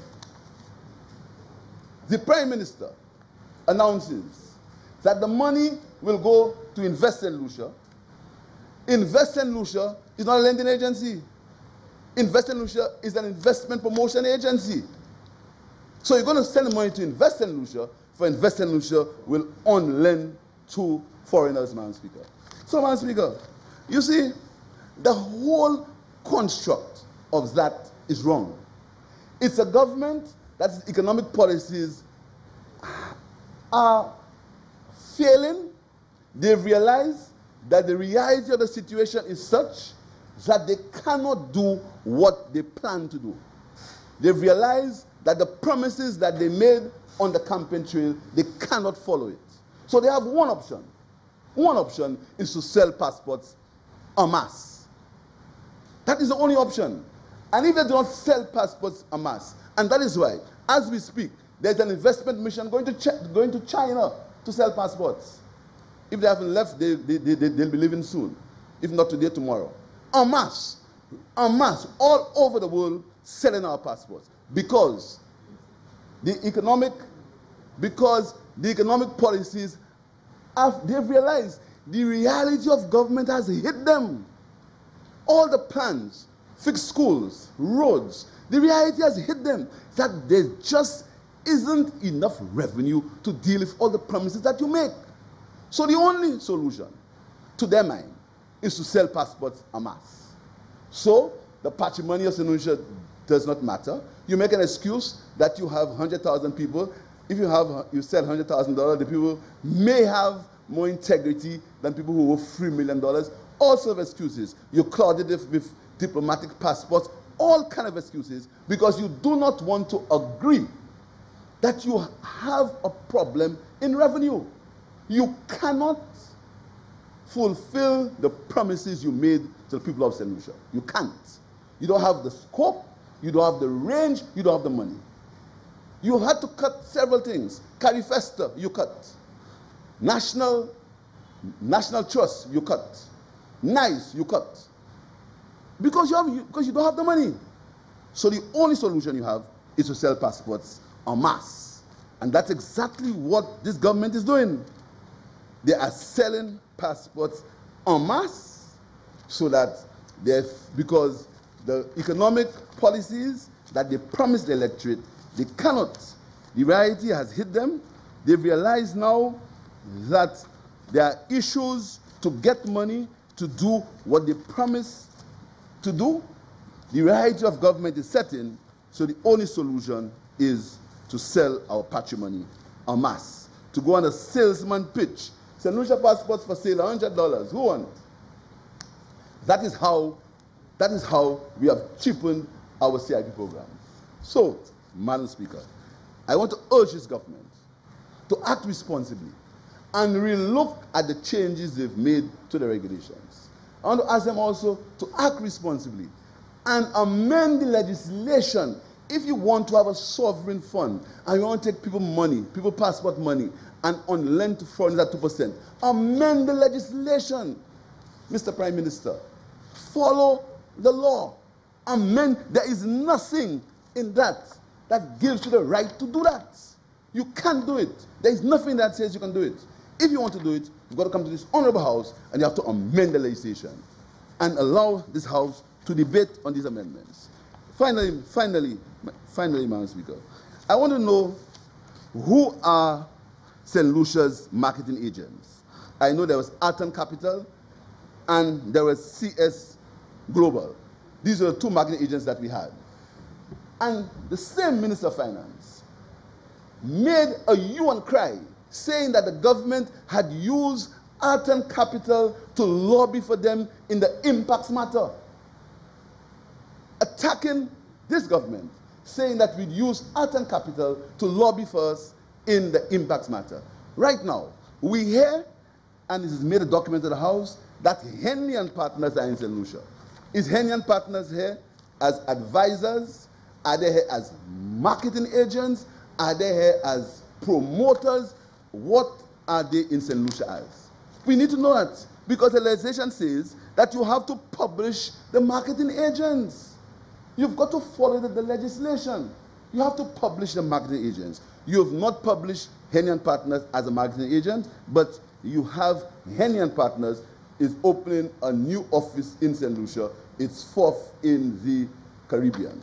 The question is, what is Henley and Partners? So, Madam Speaker, I want to urge this House to allow good sense to prevail. Let us sit down and relook at that CIP legislation. Let it make it more compliant to what the government thinks they want. Let us not speak about things that are not in the legislation. There is nothing in the legislation that says the Minister of Finance can take people's passport money and lend to foreigners. There's nothing that says so. And I want anybody to show it to me. There's nothing that says so. It is not in the law, and he should desist from doing it. If he wants, he's got to come to this honorable house and change the law to make that possible. So all the flashing mirrors about Jufali and this and that, all these things are flashing mirrors for a government who have come to the reality that they haven't got money to do what they want to do. They haven't got the fiscal scope to do what they have to do. And they have decided, Madam Speaker, they have decided to sell passports to solve the problem. Now, Madam Speaker, you know, look at what the cabinet conclusion that the minister circulated. Now, I want to say, man, he said. Now, Madam Speaker, before I say it, I want to read it carefully. Could you give me 2 minutes to read it? The minister said that was a CIP approved project. He said so, right? Did he say that? He said that was a CIP approved project. All right, now, Madam Speaker, I want to take some time to read it. And I want to tell you, Madam Speaker, if the minister also said there was no He says no DCA approval. Now I want to take time to read it because that is what is circulated.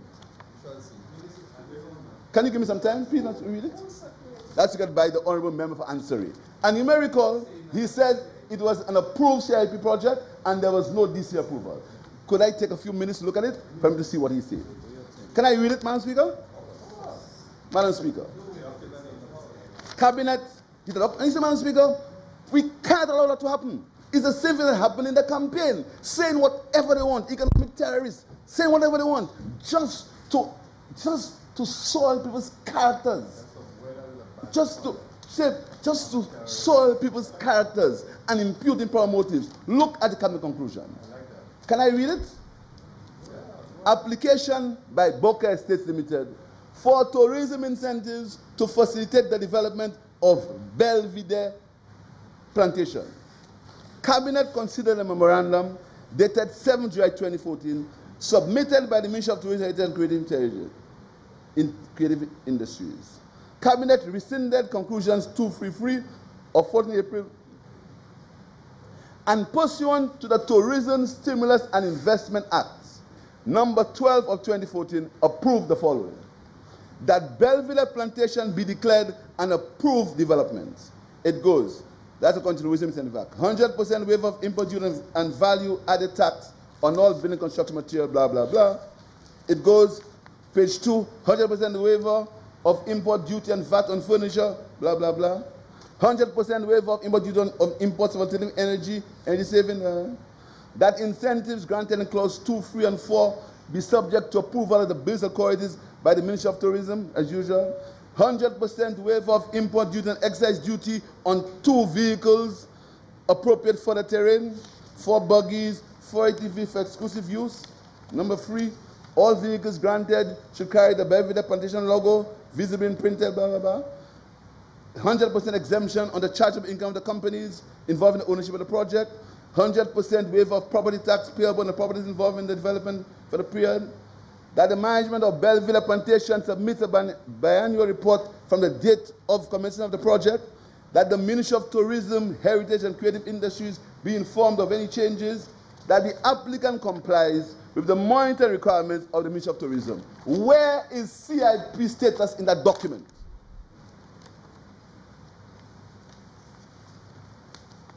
Madam Speaker, I want to propose to you that the member be cited for misleading the House. That the document that is circulated, the member be cited for misleading the House. Because you are telling this honorable House that you are going to circulate a document that says that a project was CIP approved, and we approved it. And the document that is circulated says nothing about CIP or DC approval.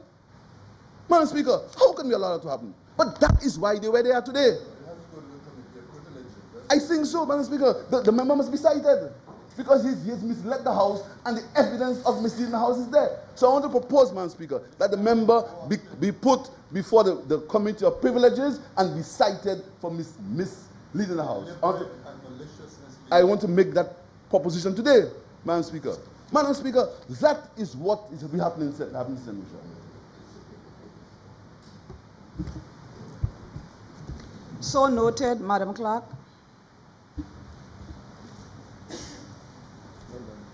And we'll proceed accordingly. You say, Madam Speaker, the truth will come to bear, because all these things that have been said, all this pompous rising and point of order, etc., Madam Speaker, all these things will come to bear. Because what has happened in the technological age now is anything you say is recorded, and anything you say will be, not can be, will be cited at a different time. So, Madam Speaker, I want to support the motion by the Honourable Member for Castries South. I want to say that the government should listen and consider what you said. When we implemented CIP, we did not think that it would be an issue that would not have any sort of controversy. We knew it was sensitive. That is why we involved everybody. We are saying to this government, involve everybody again. Involve everybody again in its implementation or in the changes. Involve everybody. I have said to the Prime Minister, I've said to him, there are certain things that he and I can work with. I cited to him about the correspondent banking. That's not a political issue. I cited to him about air travel. That's not a political issue. There are certain things that we have to take away from the political, from the hustles. We have to be mature. We have to be statesmen. You're in government now. Stop that. And let us try our best. Try our best to make St. Lucia succeed. And trying our best to make St. Lucia succeed does not mean selling our passports en masse. Thank you, Madam Speaker.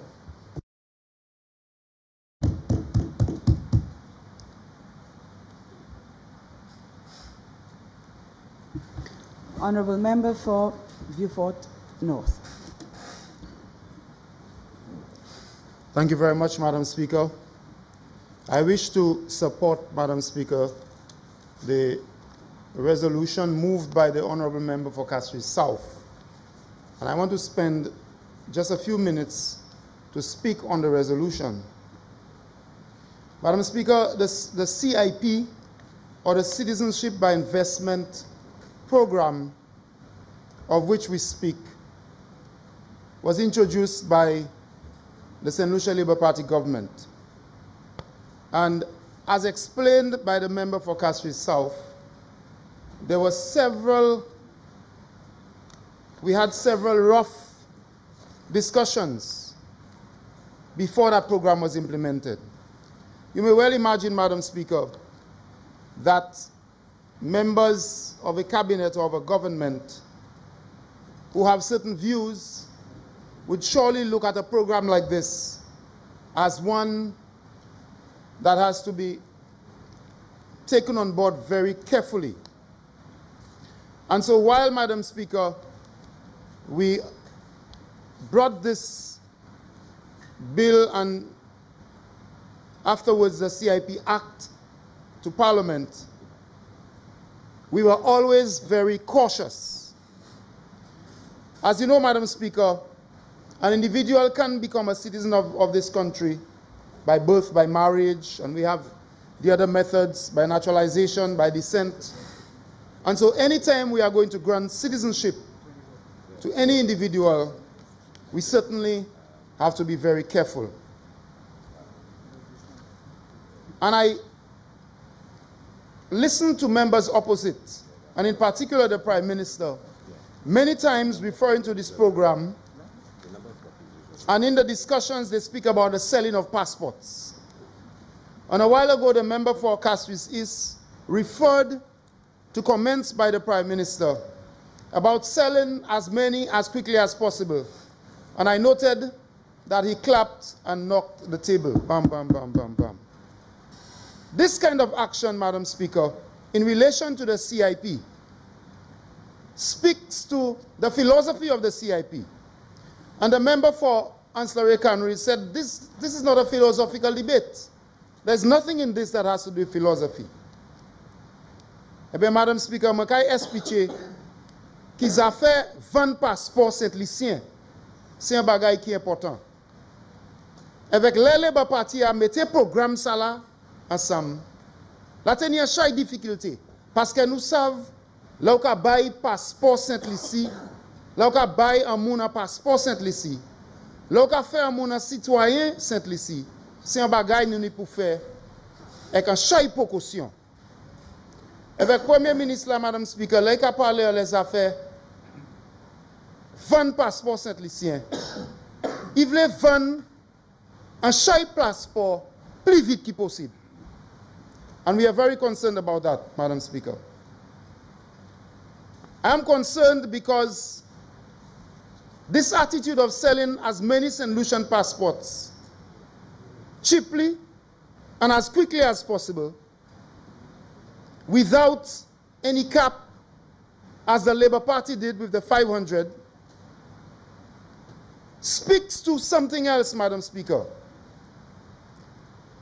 In my opinion, there has been an attack on the St. Lucian-ness of our country, Madam Speaker. And this is another act by this government to continue the attack on the St. Lucian-ness of our people. Madam Speaker, when you consider that this is the same government and the same Prime Minister who speaks about our patrimony being our credit rating. This is the same government, Madam Speaker, that is willing to sell as many passports as cheaply as possible and as fast as possible in unlimited quantities, Madam Speaker. That's the same government that has attacked the National Trust. That is the same government, Madam Speaker, that has attacked the views of the church. And that is the same government that has gone on pour vendre ou bien louer presque tout gouvernement n'y avait for by your nom. It's the same government. So when you speak about the philosophy of this action, I believe it's philosophical, Madam Speaker. I want members opposite, the members of Parliament, to explain to their constituents the fact that they have agreed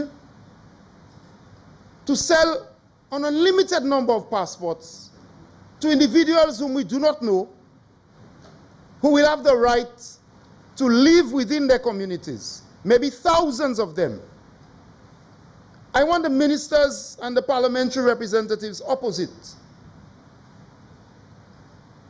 not to think about it, because I believe they think about those things, and they institute those programs deliberately because of their newfound cultural, philosophical idea of the St. Lucian-ness of our country.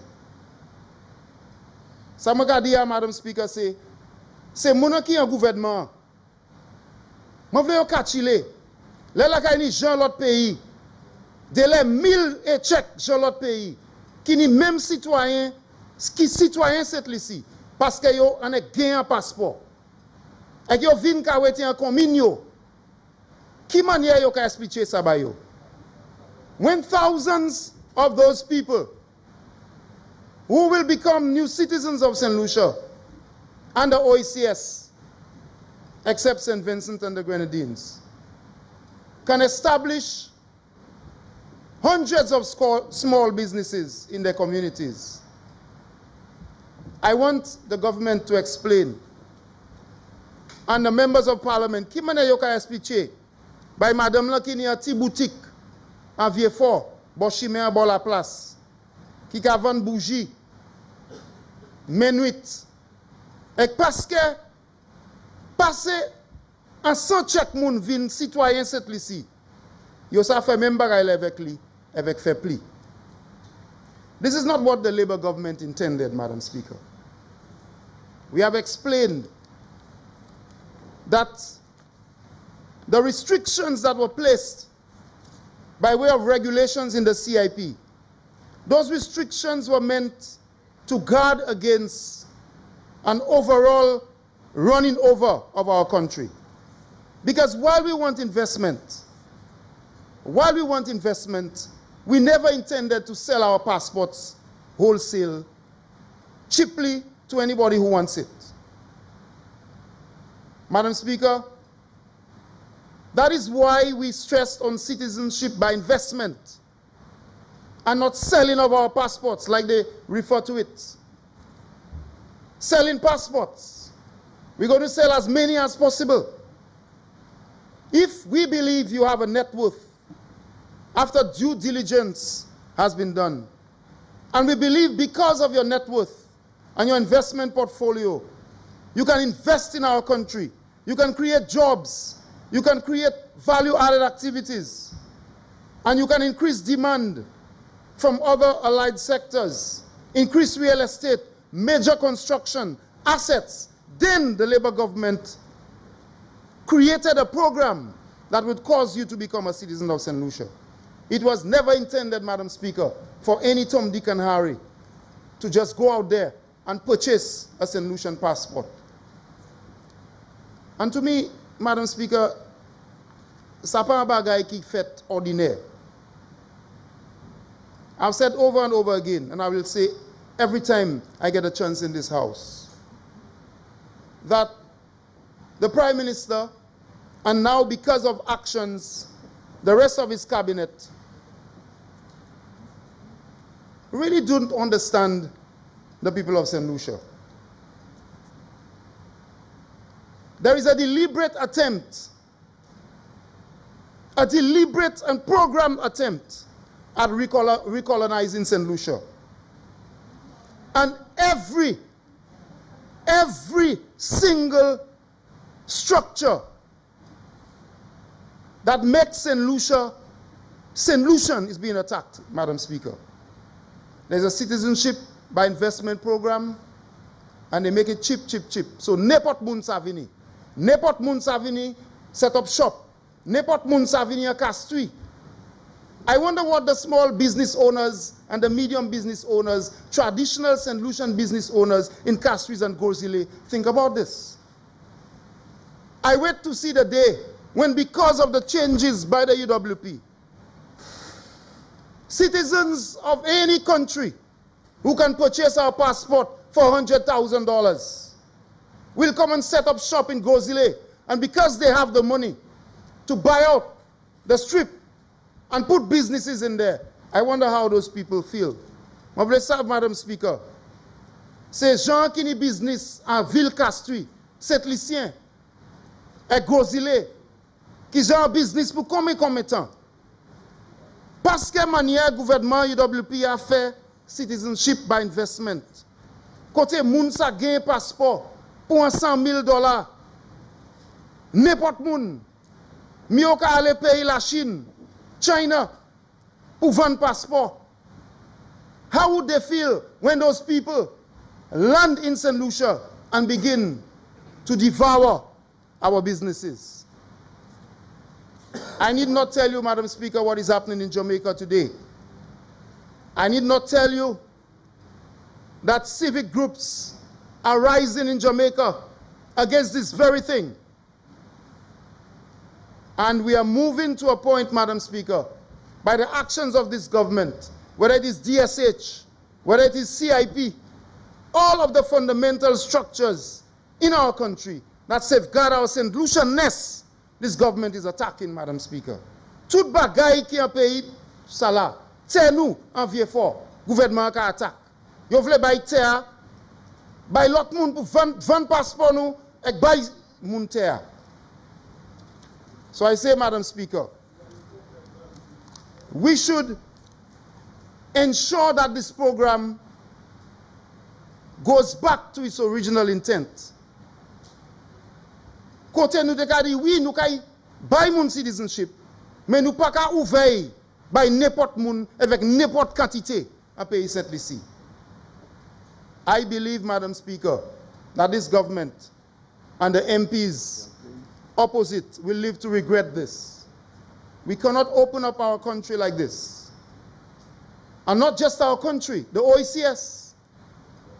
The program, the changes to this program, Madam Speaker, are not going to benefit our country. It is not going to increase the level of investments. And the philosophy behind it, the destruction of our St. Lucianness, is, Madam Speaker, something that we believe members opposite must think about. I thank you, Madam Speaker, and I say to you, I urge the government, I urge the Prime Minister, Madam Speaker, to think about what he's doing to this country. I urge the cabinet members to think about what those policies are doing to the country of St. Lucia. And I urge St. Lucians to think about what this is going to do to their own lives in small communities. I thank you, Madam Speaker.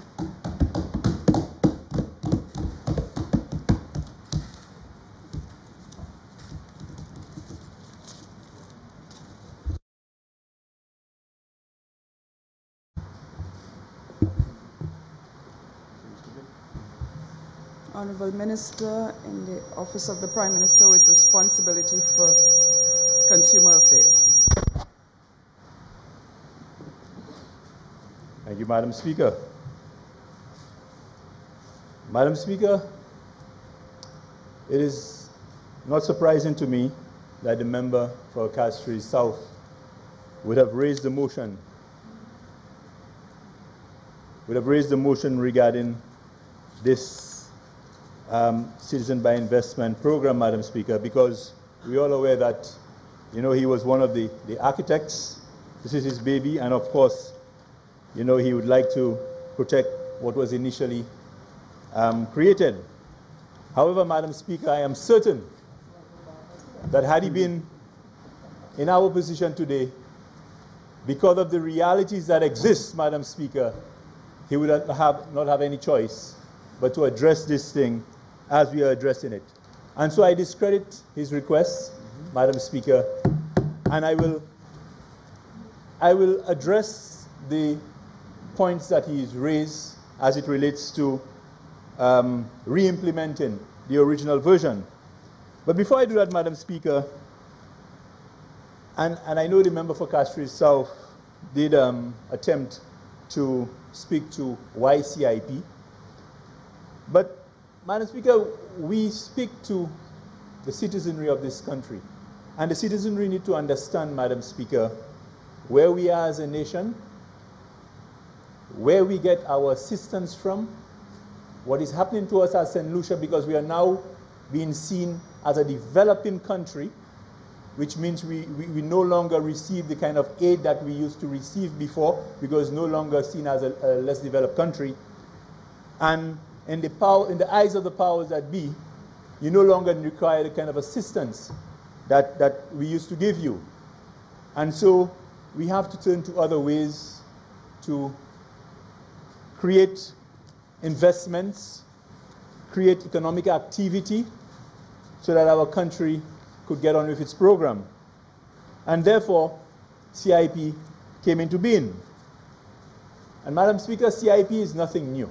CIP has been around for a very long time, and as indicated by the member, it's in America, it's in Canada, it's all over the place. But what I would have loved to have heard from the member for Castries South, Madam Speaker, and I know he argues very well because I have known him for a very long time, Madam Speaker, is how can we address the Citizen by Investment program to protect our citizens? Now, I'm very happy I'm speaking after the member for Beaufort North because he raised some very pertinent points. Madam Speaker, I do not recall hearing in this parliament any major policy discussion as it relates to the implication of CIP for St. Lucia or for the implications of the CIP with the other OECS countries on St. Lucia, Madam Speaker. Because, Madam Speaker, and I wrote it down here just a while ago, laws do not discriminate against the citizens based on how one acquires citizenship. And I'll say that again. Laws do not discriminate against citizens based on how one acquires citizenship. And I'm saying that in the context, Madam Speaker, because as an OECS, we have free movement of people, Madam Speaker. And when the honorable member, and I will address some of his concerns, speaks to the issue that the fact that we have now opened up the limitations of 500 passports, Madam Speaker, this to me is ridiculous. And I'll tell you why, Madam Speaker. There is nothing that's preventing someone who has acquired citizen by investment in Dominica to come to St. Lucia and be a citizen of St. Lucia. There is no protection, Madam Speaker, to protect our citizens. And as the member from Beaufort North indicated, he spoke about the thousands that will come and how it might affect the Strip, how it might affect Bellevue, Beaufort, how it might affect the baker in Reunion, Choiseul, Madam Speaker. And then he said that they ensured that the limitations that were put in place, you not find every little man coming in. But what is to prevent the man with the $3 million net worth from deciding, I would like to start up a small bakery next to another bakery, local bakery in St. Lucia? Nothing, because the rich only know how to get richer. And he will look at all kinds of ways to make money. So, Madam Speaker, I would have preferred if the member for Castries South was bringing in for a healthy discussion into this parliament how we can protect our citizens. Madam Speaker, I remember when the changes were being made to the CIP program, I had a discussion with the Prime Minister. And I remember the Prime Minister telling me that he would have loved to have dealt with the CIP program as an OECS body. I remember that very well, Madam Speaker, and I'm sure he had that conversation with other members of our cabinet. But as it is, Madam Speaker, everybody has decided to do it on their own. And so Dominica has decided we are going for $100,000. If in the true sense of what CIP is to do, CIP is supposed to assist, Madam Speaker, in gaining sufficient investments to run your economic programs. But the most important thing, Madam Speaker, in all of that is the due diligence that we're going to do. So it doesn't matter how many people we bring in. It matters, Madam Speaker, the checks that we make on these people to ensure that these people are credible and that we bring in people of integrity into our country, Madam Speaker.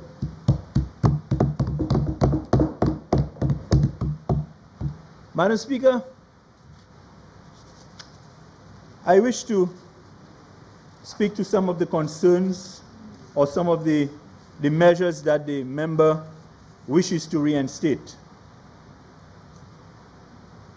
The member speaks that the minimum net worth of $3 million should be reinstated. And I'm sure, Madam Speaker, that the member, when he was the High Commissioner, would have rubbed shoulders with some very rich people. And he would have known, Madam Speaker, how bothersome these people could find some of these forms that they have to fill, these questions that they have to answer. And so, Madam Speaker, with a net worth of $3 million, it makes it very prohibitive for us to attract the quality of millionaires or billionaires that we would like to attract into St. Lucia, Madam Speaker. And it is on that notion, Madam Speaker, that we felt due diligence would take care of that aspect, Madam Speaker. I've spoken to the issue of the cap of 500 passports, Madam Speaker. And, you know, if, Madam Speaker, we sell 500 passports within 3 months, Madam Speaker, and then we are able to have discussions with a very, very promising investor. Are you telling me, Madam Speaker, that we will not be able to bring this investor in? This is what a cap does, Madam Speaker. Madam Speaker, as I have said, there is nothing we can do to prevent the thousands of people who have purchased CIP in the OECS from coming to St. Lucia and set up shop. There's nothing we can do. They are OECS residents. They are OECS citizens. What can we do? What we should have implemented was how we protect our people. And that's the basis that I want that's what I want to preach here today, Madam Speaker. Madam Speaker, I go to the qualifying donations. An applicant applying a loan, initially it was $200,000. We have reduced it to $200,000. It was initially $200,000. We have brought it down to $100,000, Madam Speaker. Madam Speaker, as I indicated earlier, this change was a direct response to the market, Madam Speaker. And what we recognize, Madam Speaker, is that some of our CIP competitors are bringing down their ceilings, Madam Speaker. So we are not alone in this. Why would we allow Dominica, just to use a country, to be able to attract an investor they get the funds into their, whether it be the sovereign fund or whatever vehicle is set up to accept the money. And yet still, they can come to St. Lucia and do what they want, Madam Speaker. There is no equity in that. So, Madam Speaker, for us to ensure that we remain competitive and that we attract people there, because by far, St. Lucia is more attractive in terms of our beauty than any of these countries.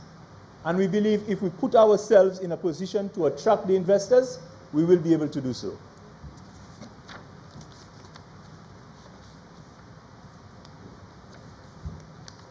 The member spoke as relates to the board shall retain 20% of each monetary contribution to the St. Lucia National Economic Fund. Madam Speaker, to run a unit like the Citizen by Investment unit, Madam Speaker, and I know he was arguing against my contribution when I spoke to him across the room, that marketing and promotion does not fall under operation expenses. But as far as I know, Madam Speaker, marketing and promotion is part of your operation expenses. So I'm not sure how you were able to double the 20% to 40%. But I'm sure the Prime Minister will enlighten that situation as he makes his contribution. So, Madam Speaker, in essence, and in the context of the reality of what we're facing, Madam Speaker, as a country, it was necessary to make these changes to the CIP program for us to remain competitive. And Madam Speaker, as indicated by the member for ancillary countries, and as indicated by other members across on the other side, the most important aspect of all of this, Madam Speaker, is that we have a very effective due diligence process in place, because that is where we will be able to capture who is good and who is not good, Madam Speaker. I rest my case, Madam Speaker. Thank you.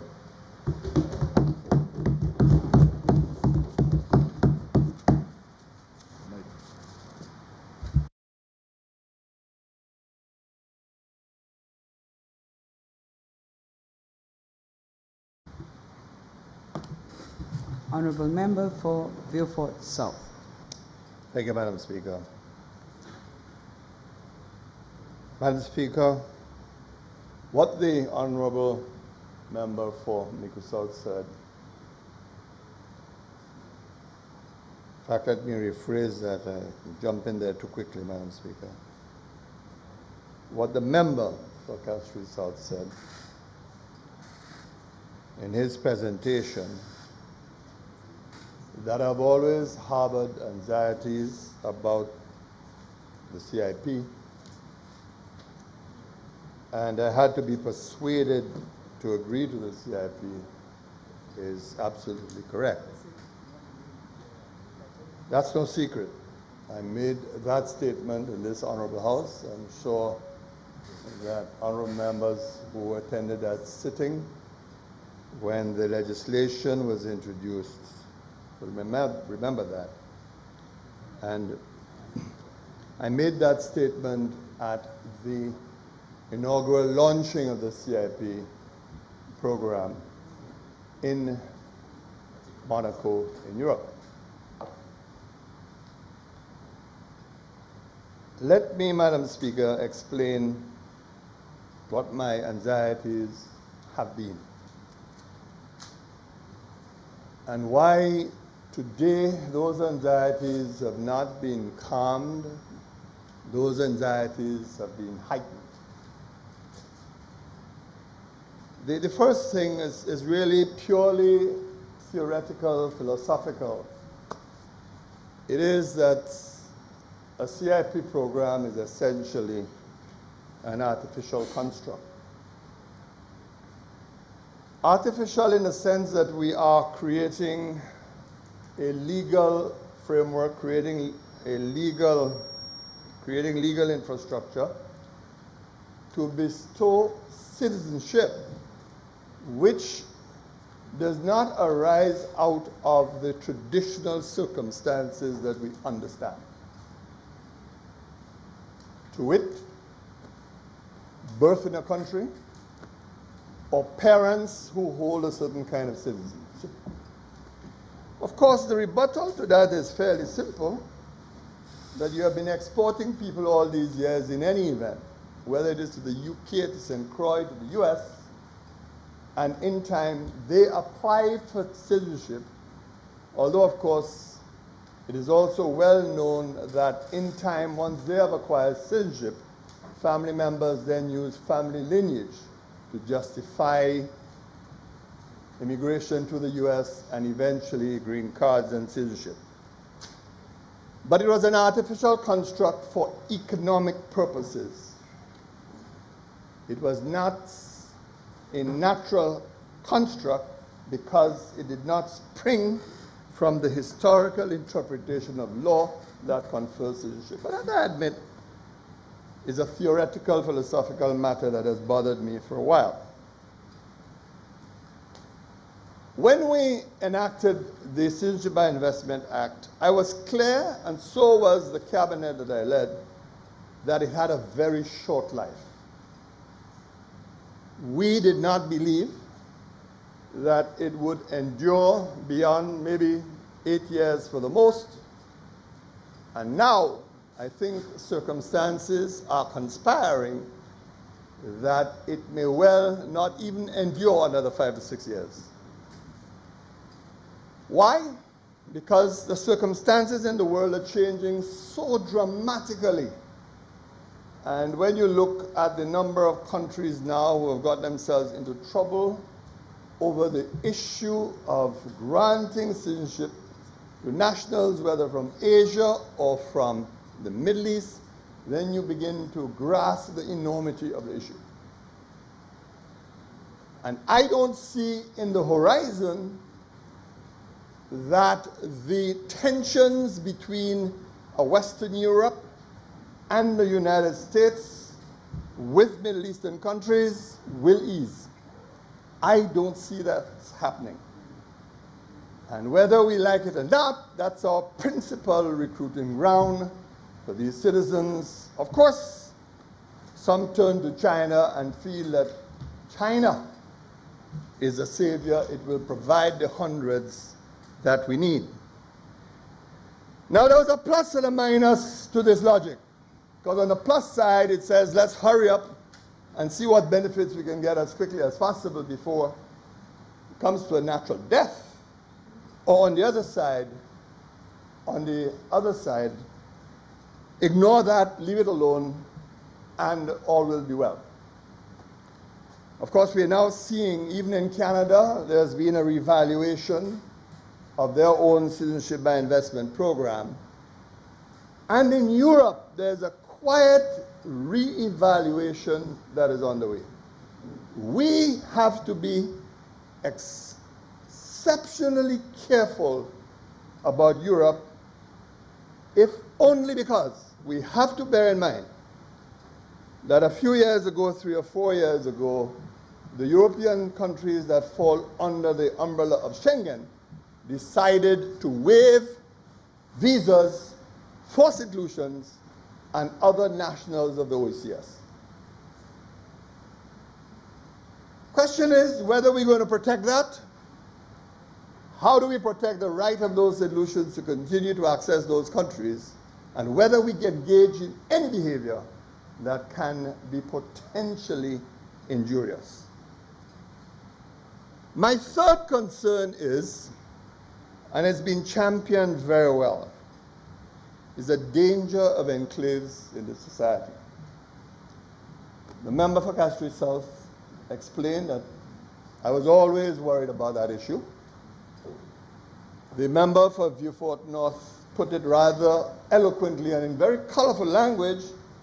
He spoke about the St. Lucian-ness of the program, the new citizen.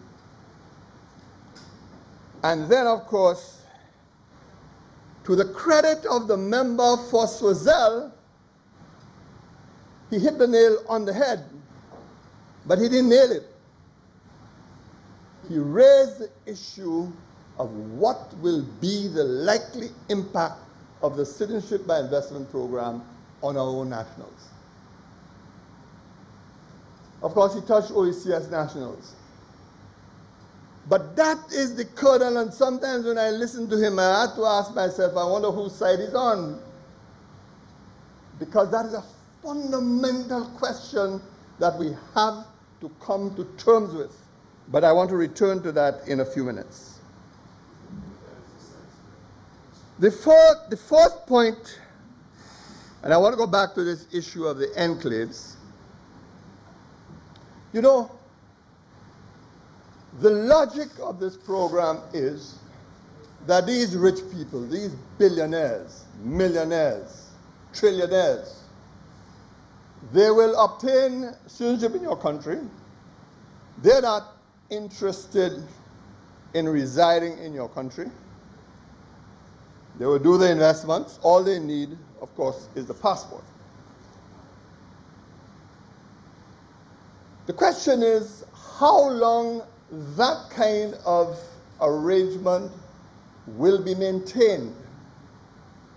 I believe that sooner or later, one of these citizens will be approaching one of these courts in the region for a full declaration of what rights they're entitled to. Are they entitled to vote? Are they entitled to own land freely like everybody else? These are the kinds of questions that will arise. What rights do they have for any transgressions of the Bill of Rights? These are the kinds of questions. And very soon, that issue will have to be categorically litigated. I'll come to that in a few minutes. The second or the fourth thing that concerned me, and I was never able to resolve, was the issue of conflicts over the rights of such citizens. And the situation is not as clear as a member for Soojaebi is making it out to be. I have seen legislation from other OECS countries or from an OECS country that make it very clear that certain rights that are conferred on OECS nationals do not apply to CIP citizens because basically the passports identify who these persons are. There is no constitutional rule that says that because you have CIP in St. Lucia, you grant a man citizenship in St. Lucia, then automatically if he goes to St. Vincent is bound to give him citizenship. There's no such rule. It may offend the movement of free persons across the region, the movement of citizens across the region, but that means it's a different set of rights that you're invoking, not a constitutional right. So this notion that somehow you must open your doors and accept everybody willy-nilly is not free of difficulty. And the fact that we have had no major conflict really has to do with the number of OECS countries that have moved in that direction. Dominica, Antigua, Grenada, St. Kitts, now St. Lucia, 5.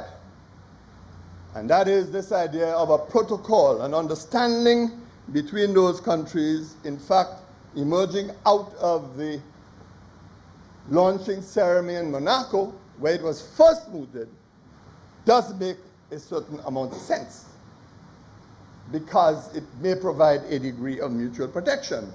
But it does not provide protection in respect of all other CARICOM countries who are very deeply disturbed by these developments. So the issue is not free of difficulty.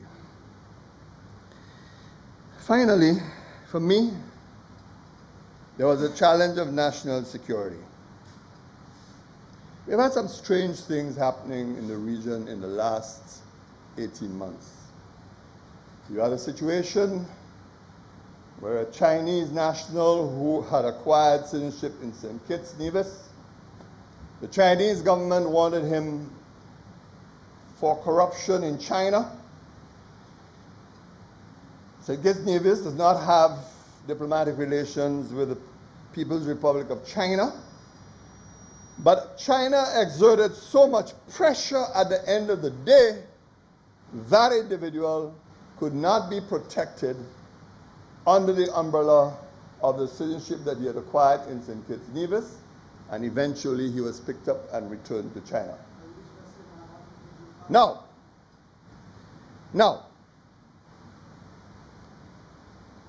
the attitude of China is not to be disregarded in this issue. And while it is the case that they appear to be turning a blind eye to this development, I am not so sure that the seeming friendliness or failure to acknowledge the existence of these programs will continue. And I make that point against the background that I expect continued tensions in the Asian theater with the North American theater, and even possibly some countries within Europe. I am one of those, Madam Speaker, who argued passionately for the 500 limit per year. And I've heard the arguments to suggest that there's no justification for the 500. But the fact of the matter, the 500 was closely identified with a marketing position and a marketing strategy, and also to the reputation of the country. It was our feeling at the time that if you were to test the vast majority of solutions, they probably, and I admit to you that is untested, and perhaps this is something now we need to test, they probably, Madam Speaker, will express deep uneasiness about the possibility that their country could be overrun by nationals of other countries holding valid passports. And so the thinking was, you keep the numbers at 500, you increase the unit prices substantially, and you position yourself in the marketplace to be different from the rest. Now, of course, you hear the argument that that was not competitive enough, that did not make sense, that you need to open all your doors. But as you open all the doors, you also open it up to public criticism and anxiety. And what has made the vital difference in all of this is Teotihuacan. Because from day one, he was opposed to the limit and argued with us trenchantly that we should not subscribe to any limit. Now, that, of course, is now settled in the minds of St. Lucians. But I believe that we have opened our borders in that way, as has happened with the amendments on the review, certainly, in my view, increases and intensifies the vulnerability that we all feel. The situation is not being helped by statements made by the minister who is responsible for the CIP program. And I'm going to circulate to honorable members, because I'm trying to follow your ruling, although I will say to you, I think that ruling needs to be reviewed, but I say so with respect. Statements made at an investment migration forum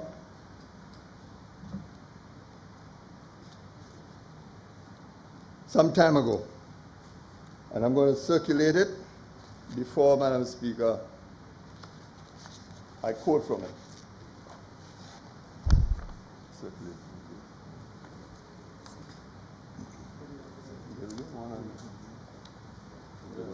Go ahead.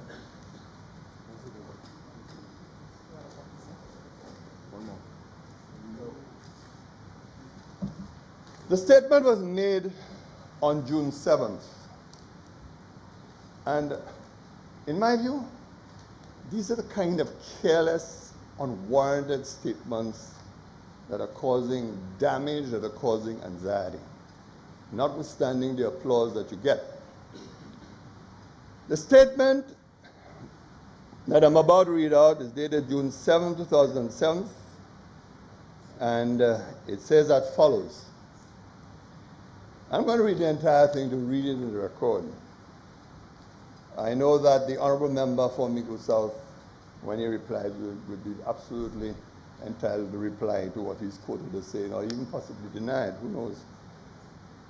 Quote, "It was during Wednesday's session of the Investment Migration Forum in front of 300 or so delegates assembled in the Geneva Kempinski Grand Ballroom that St. Lucian Prime Minister Alan Chasney announced his country's CIP will begin paying a 10% commission to all registered agents promoting the 100,000 contribution option.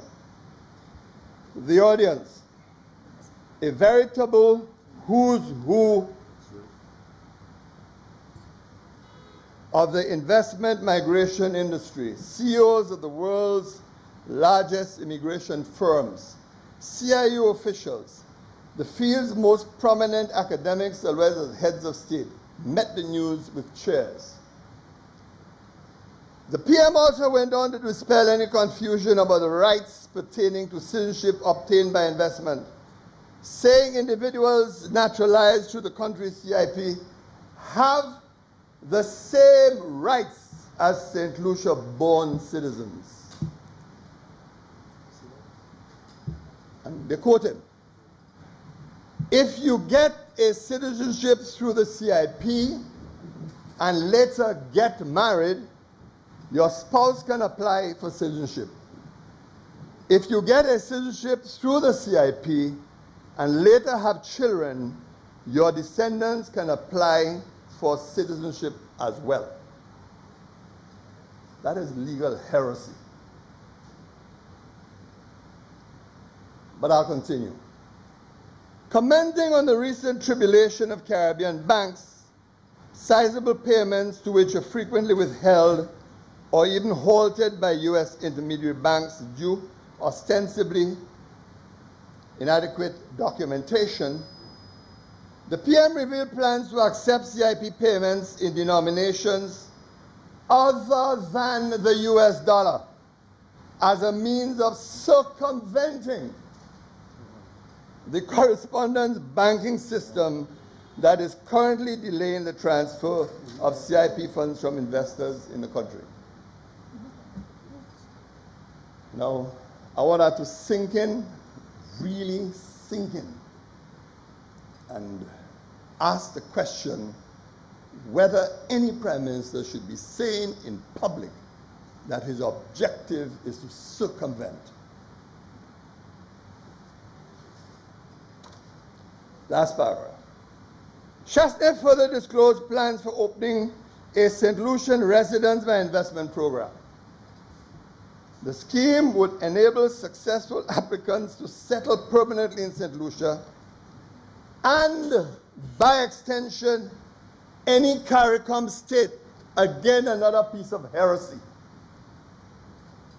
and to apply for the citizenship after 5 years. Residents obtaining a permanent residence through this program would be taxed at a very low non-domicile tax rate.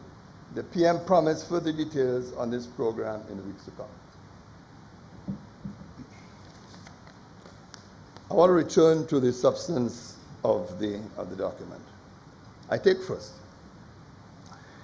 If you get a citizenship through the CIP and later get married, your spouse can apply for citizenship.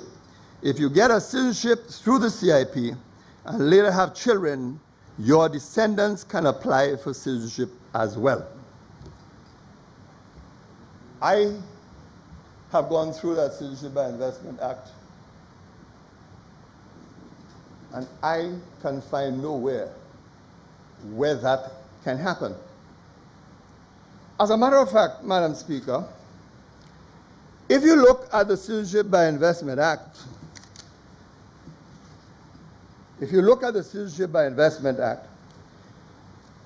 you will notice that the category that would attract would be clause 3 subclause 2, section 3 subsection 2, and section 5 of the Soojaebi Investment Act. That section says a person born outside St. Lucia after the appointed date shall become a citizen at that date of his or her birth if at the later date his or her father or mother is a citizen otherwise than by virtue of this section or section 3.2. This provision has attracted the attention of the Office of the Attorney General. And while it is true a new man now occupies that office, but I am able to say that I am aware of a legal opinion from the chambers of the Attorney General, certainly during my time, making it quite clear that children born to parents who obtained citizenship status pursuant to sections 3.1 and section 5 that I have just read out are prohibited from being considered as St. Lucian citizens. Now, why would you want to go there? Even if, for argument's sake, your interpretation of that section was right, why would you want to go and announce to an international community that once you get a citizenship by CIP, then if you get married 2 months later, everything all right, your spouse can just normally apply for citizenship, so too can the children all normally apply, using a different door to what created the CIP. Why would you do that? For hurrahs? For claps? That's why you're going to do that? And what are the implications of making that kind of statement to the people of St. Lucia? Telling them that in effect, you are prepared to interpret the laws of the country to say that once you give citizenship by a passport, then a few months later the doors become open and you can grant citizenship in accordance with the Act.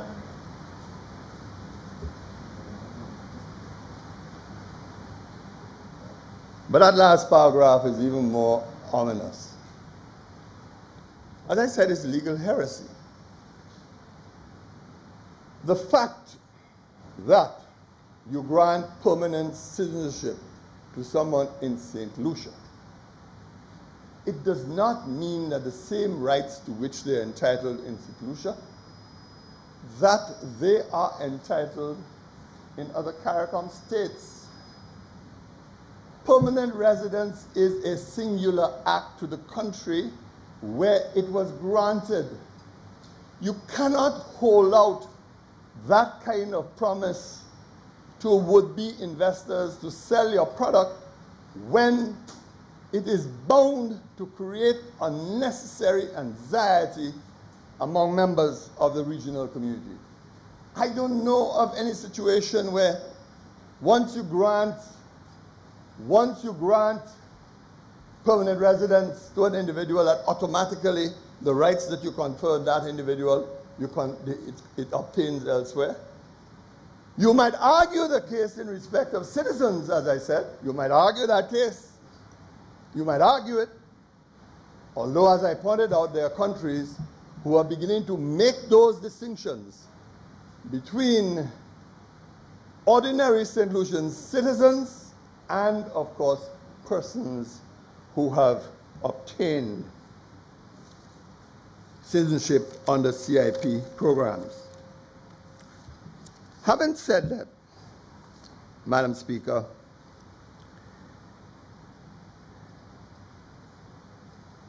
I had a concern in the arguments about due diligence.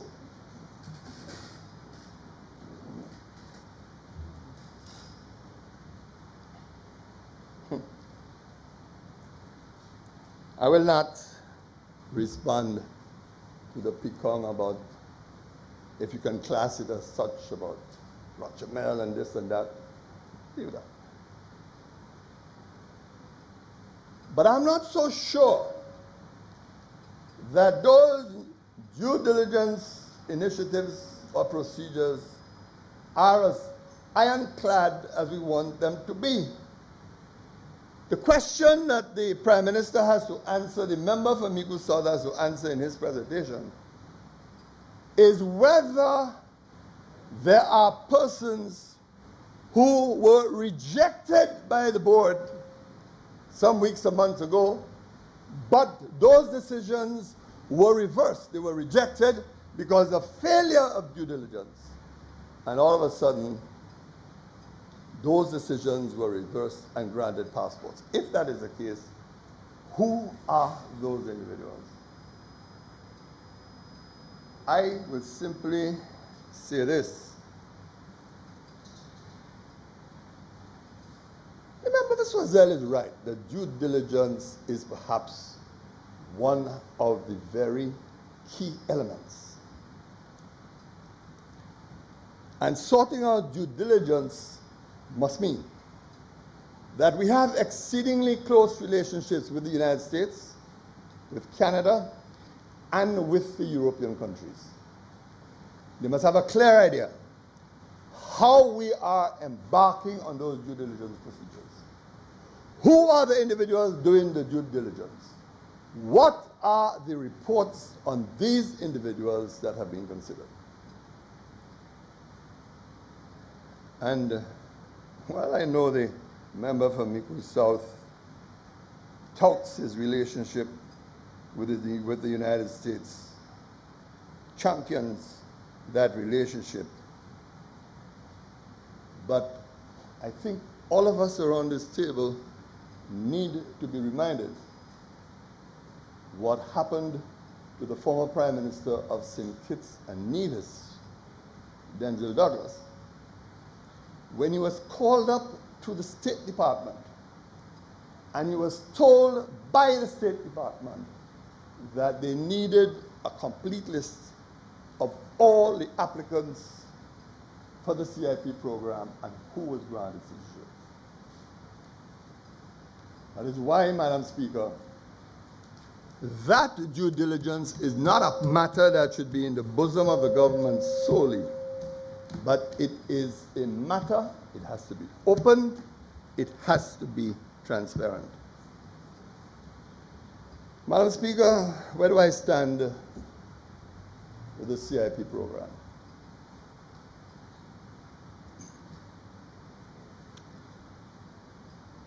I gave you an indication of why initially I was persuaded to go along with it. Nothing has happened to inspire me, to give me confidence. I can't agree with the measures that have been taken by the government because it is denaturing what I believe, what I stood for. It is true that while we crafted the initiative together with input from civil society and the opposition, it is true we did that. It is also true that because of the anxiety to bring the legislation in force, we did have to come to Parliament urgently and quickly. And then it is interesting too that I remember well the member for Castries Southeast when he saw the section that is now being contested today on the negative resolution, that he asked for an explanation of what a negative resolution was all about. And I had to explain at the time that the negative resolution essentially allowed the regulation to come into force unless annulled by the House. Now, of course, the law that governs these negative resolutions is contained in the Interpretation Act, and the Interpretation Act provides a window of 40 days for an annulment to take place. It's actually, for those who are interested, I think it is in Section 39 of the Interpretation Act, subsection 7 and 8. I still believe that the negative resolution procedure is the way to go. I still believe that. But I also believe that precisely because of the sensitivities that is involved in this program and the dangers that are lurking, the events so eloquently described by the member for Castries South and the member for Castries East, that program can best survive by cooperation between the respective parties. And I believe that the initiative with which it was started should be sustained. It is very interesting as you listen to the member for Canaries and Anster, and you know, I really don't have much time for his views, but it is interesting that he can say things like, we had no choice, we had to do it, circumstances. Same conclusion from the member for Soojaebi. I believe, like the member for Castries East, the leader of the opposition, that the time has come to carve out some kind of understanding or arrangement regarding that program to safeguard it. We don't have time. That's my point. Madam Speaker, the truth is, as I said, I haven't been persuaded otherwise about my views. I am inching towards rejection of this program, and I have made my position very clear that I have always had anxieties. But I hope that does not happen. I don't want it to happen. And so I urge that we take a different approach to this program by ensuring perhaps that there's a joint parliamentary committee that can oversee whatever actions and decisions that are taking place under this program. Madam Speaker, I thank you.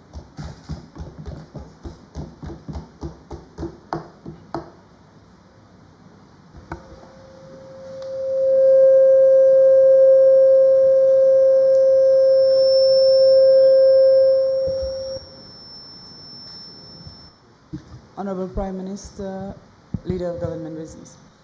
Madam, I beg the suspension of the House for 1 hour until 20 to 9.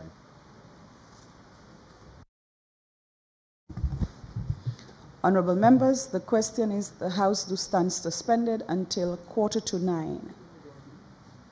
I now put the question. As many as of that opinion say aye. As many as are of a contrary opinion say no. I think the ayes have it. The ayes have it. This House stands suspended until 20 to 9. Quarter to 9.